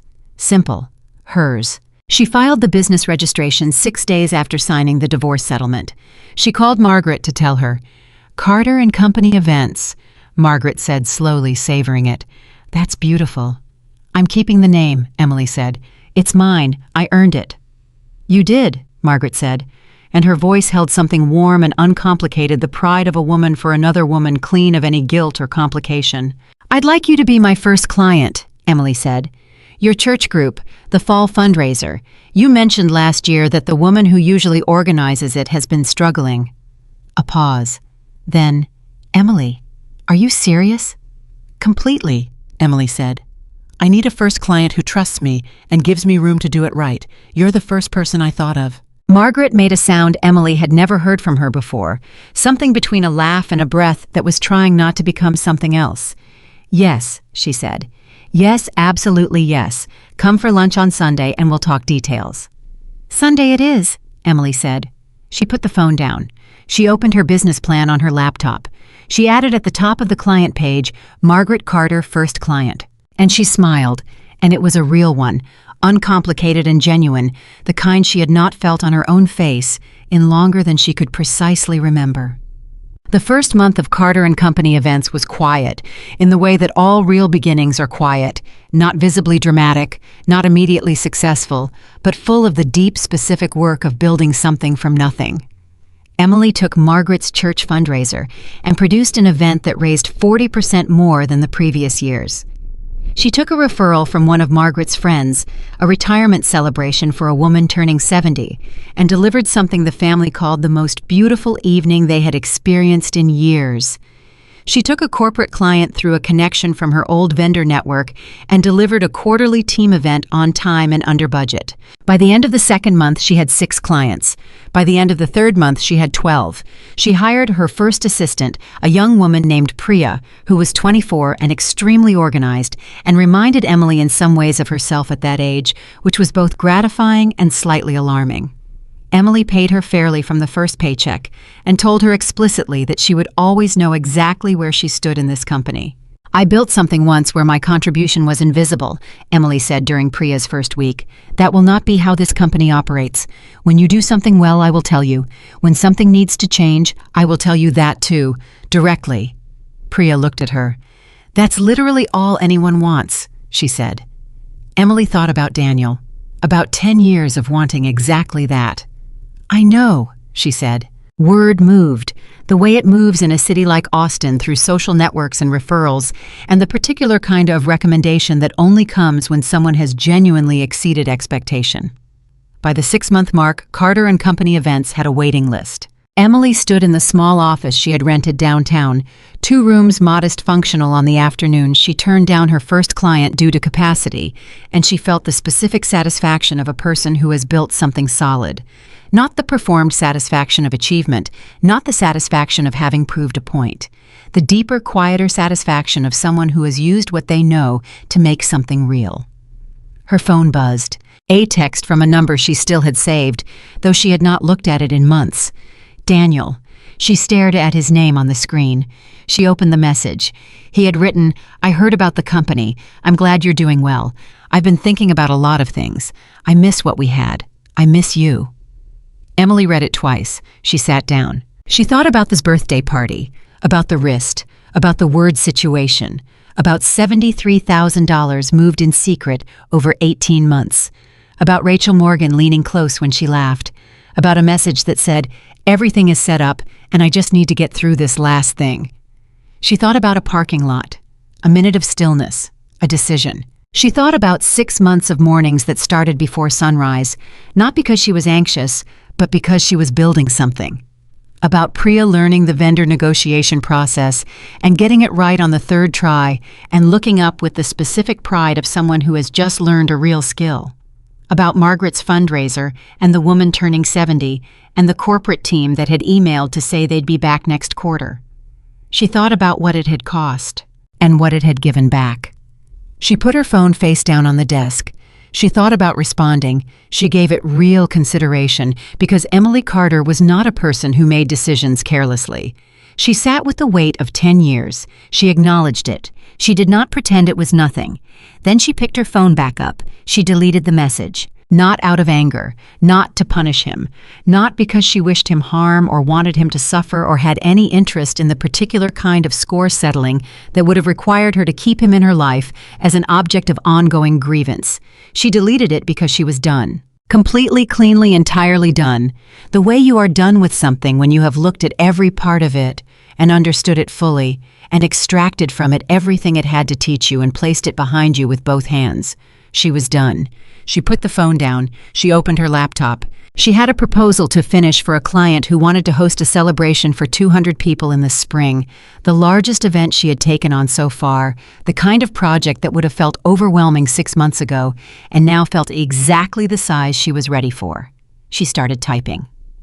3 months later, on an ordinary Wednesday morning, Emily Carter arrived at her office at 6:15, made coffee, and sat at her desk with the day's calendar in front of her. She had a vendor call at 8, a client meeting at 10, a site visit at 2, a call with Priya at 4 to review the staffing plan for the spring event. She had a dinner with Diane on Thursday and lunch with Margaret on Sunday and a yoga class she had started going to on Tuesday evenings that she was, to her own mild surprise, actually enjoying. Her business had been running for 7 months. Her divorce had been finalized for 5. The house had sold 3 weeks ago. She had priced it well because she was good at those things, and it had sold in 9 days, and the proceeds had been divided according to the settlement, and she had signed the final paperwork and walked out of the closing attorney's office and felt the last physical tether to that chapter of her life release. She had an apartment now, 2 bedrooms, good light, a kitchen. She was slowly making her own. Diane had helped her move in. Margaret had brought a plant, a large, stubborn succulent that Margaret said had survived considerable neglect and was therefore appropriate. Emily had put it on the windowsill and watered it every 4 days, and it was against all reasonable expectation thriving. She sat at her desk on that ordinary Wednesday morning and opened her email. There were 11 messages waiting for her. She went through them one by one, the way she went through everything methodically, completely, with every detail registered. A vendor confirming availability, a client with a question about catering minimums, a referral from Margaret's neighbor for a wedding event in the fall that, if it came through, would be the largest contract Carter & Company had taken. She answered each one. She was specific, clear, and warm because those were the things she knew how to be. When she finished, she sat back with her coffee and looked at the wall across from her desk. She had put one thing on that wall, not a motivational quote, not a company mission statement. A photograph. A single photograph she had taken herself with her phone on the morning after the settlement was signed, standing in her kitchen at sunrise. It was a photograph of her kitchen table, the coffee mug, the open notebook, the morning light coming in at an angle that made the whole thing look by accident like something composed. She had put it there because it was the image that came to her when she thought about the beginning of this, the night she sat alone at a table she had built and started looking for the truth. That table, that mug, that specific quality of early morning light that meant I am awake before the rest of the world, and I am working, and I will find what I am looking for. She looked at it every morning, not as a reminder of what had hurt, as a reminder of what she had discovered she was capable of.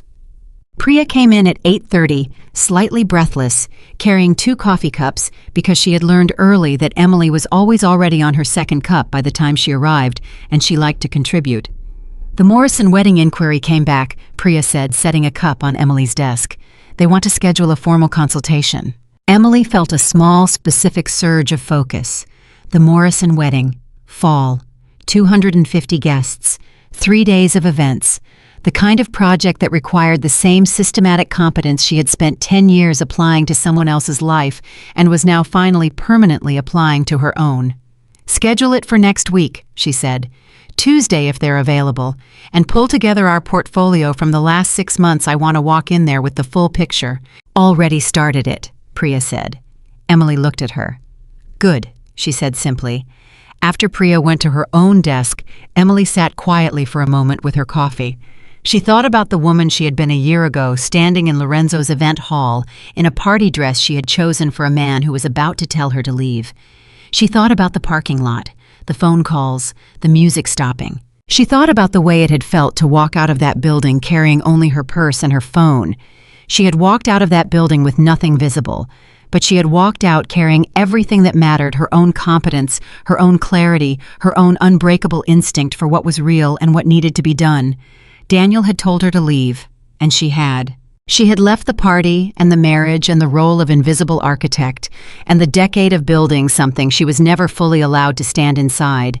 She had left all of it, and what she had walked into on the other side was something nobody had given her, something nobody could take from her, something she had assembled from the exact same materials she had always had. Her organization, her competence, her ability to look at a complicated situation and find the structure inside it. She had built Carter & Company events from a hotel room in 6 days while simultaneously dismantling her marriage. She had built a client list from 12 referrals in 7 months. She had built a life, a real one, with her name on the door and her coffee cup on her desk and a photograph on the wall and a succulent on her apartment windows, ill in a yoga class on Tuesday evenings and lunch with Margaret on Sundays, a life that was entirely, finally, unreservedly hers. The man who told her she was ruining his night had been looking for a way out for 18 months. He had found it, and so had she. Her phone buzzed. A calendar reminder vendor call in 10 minutes. Emily drained the last of her coffee. She sat up straight. She picked up her pen. She had work to do, and she was very good at it. And the morning was just beginning, and the life she was living, this life, the one she had built from the rubble of the one she had left, was entirely and irrevocably her own. The woman they told to leave the room had simply gone and built a better one, and she was never, not for a single morning, going back.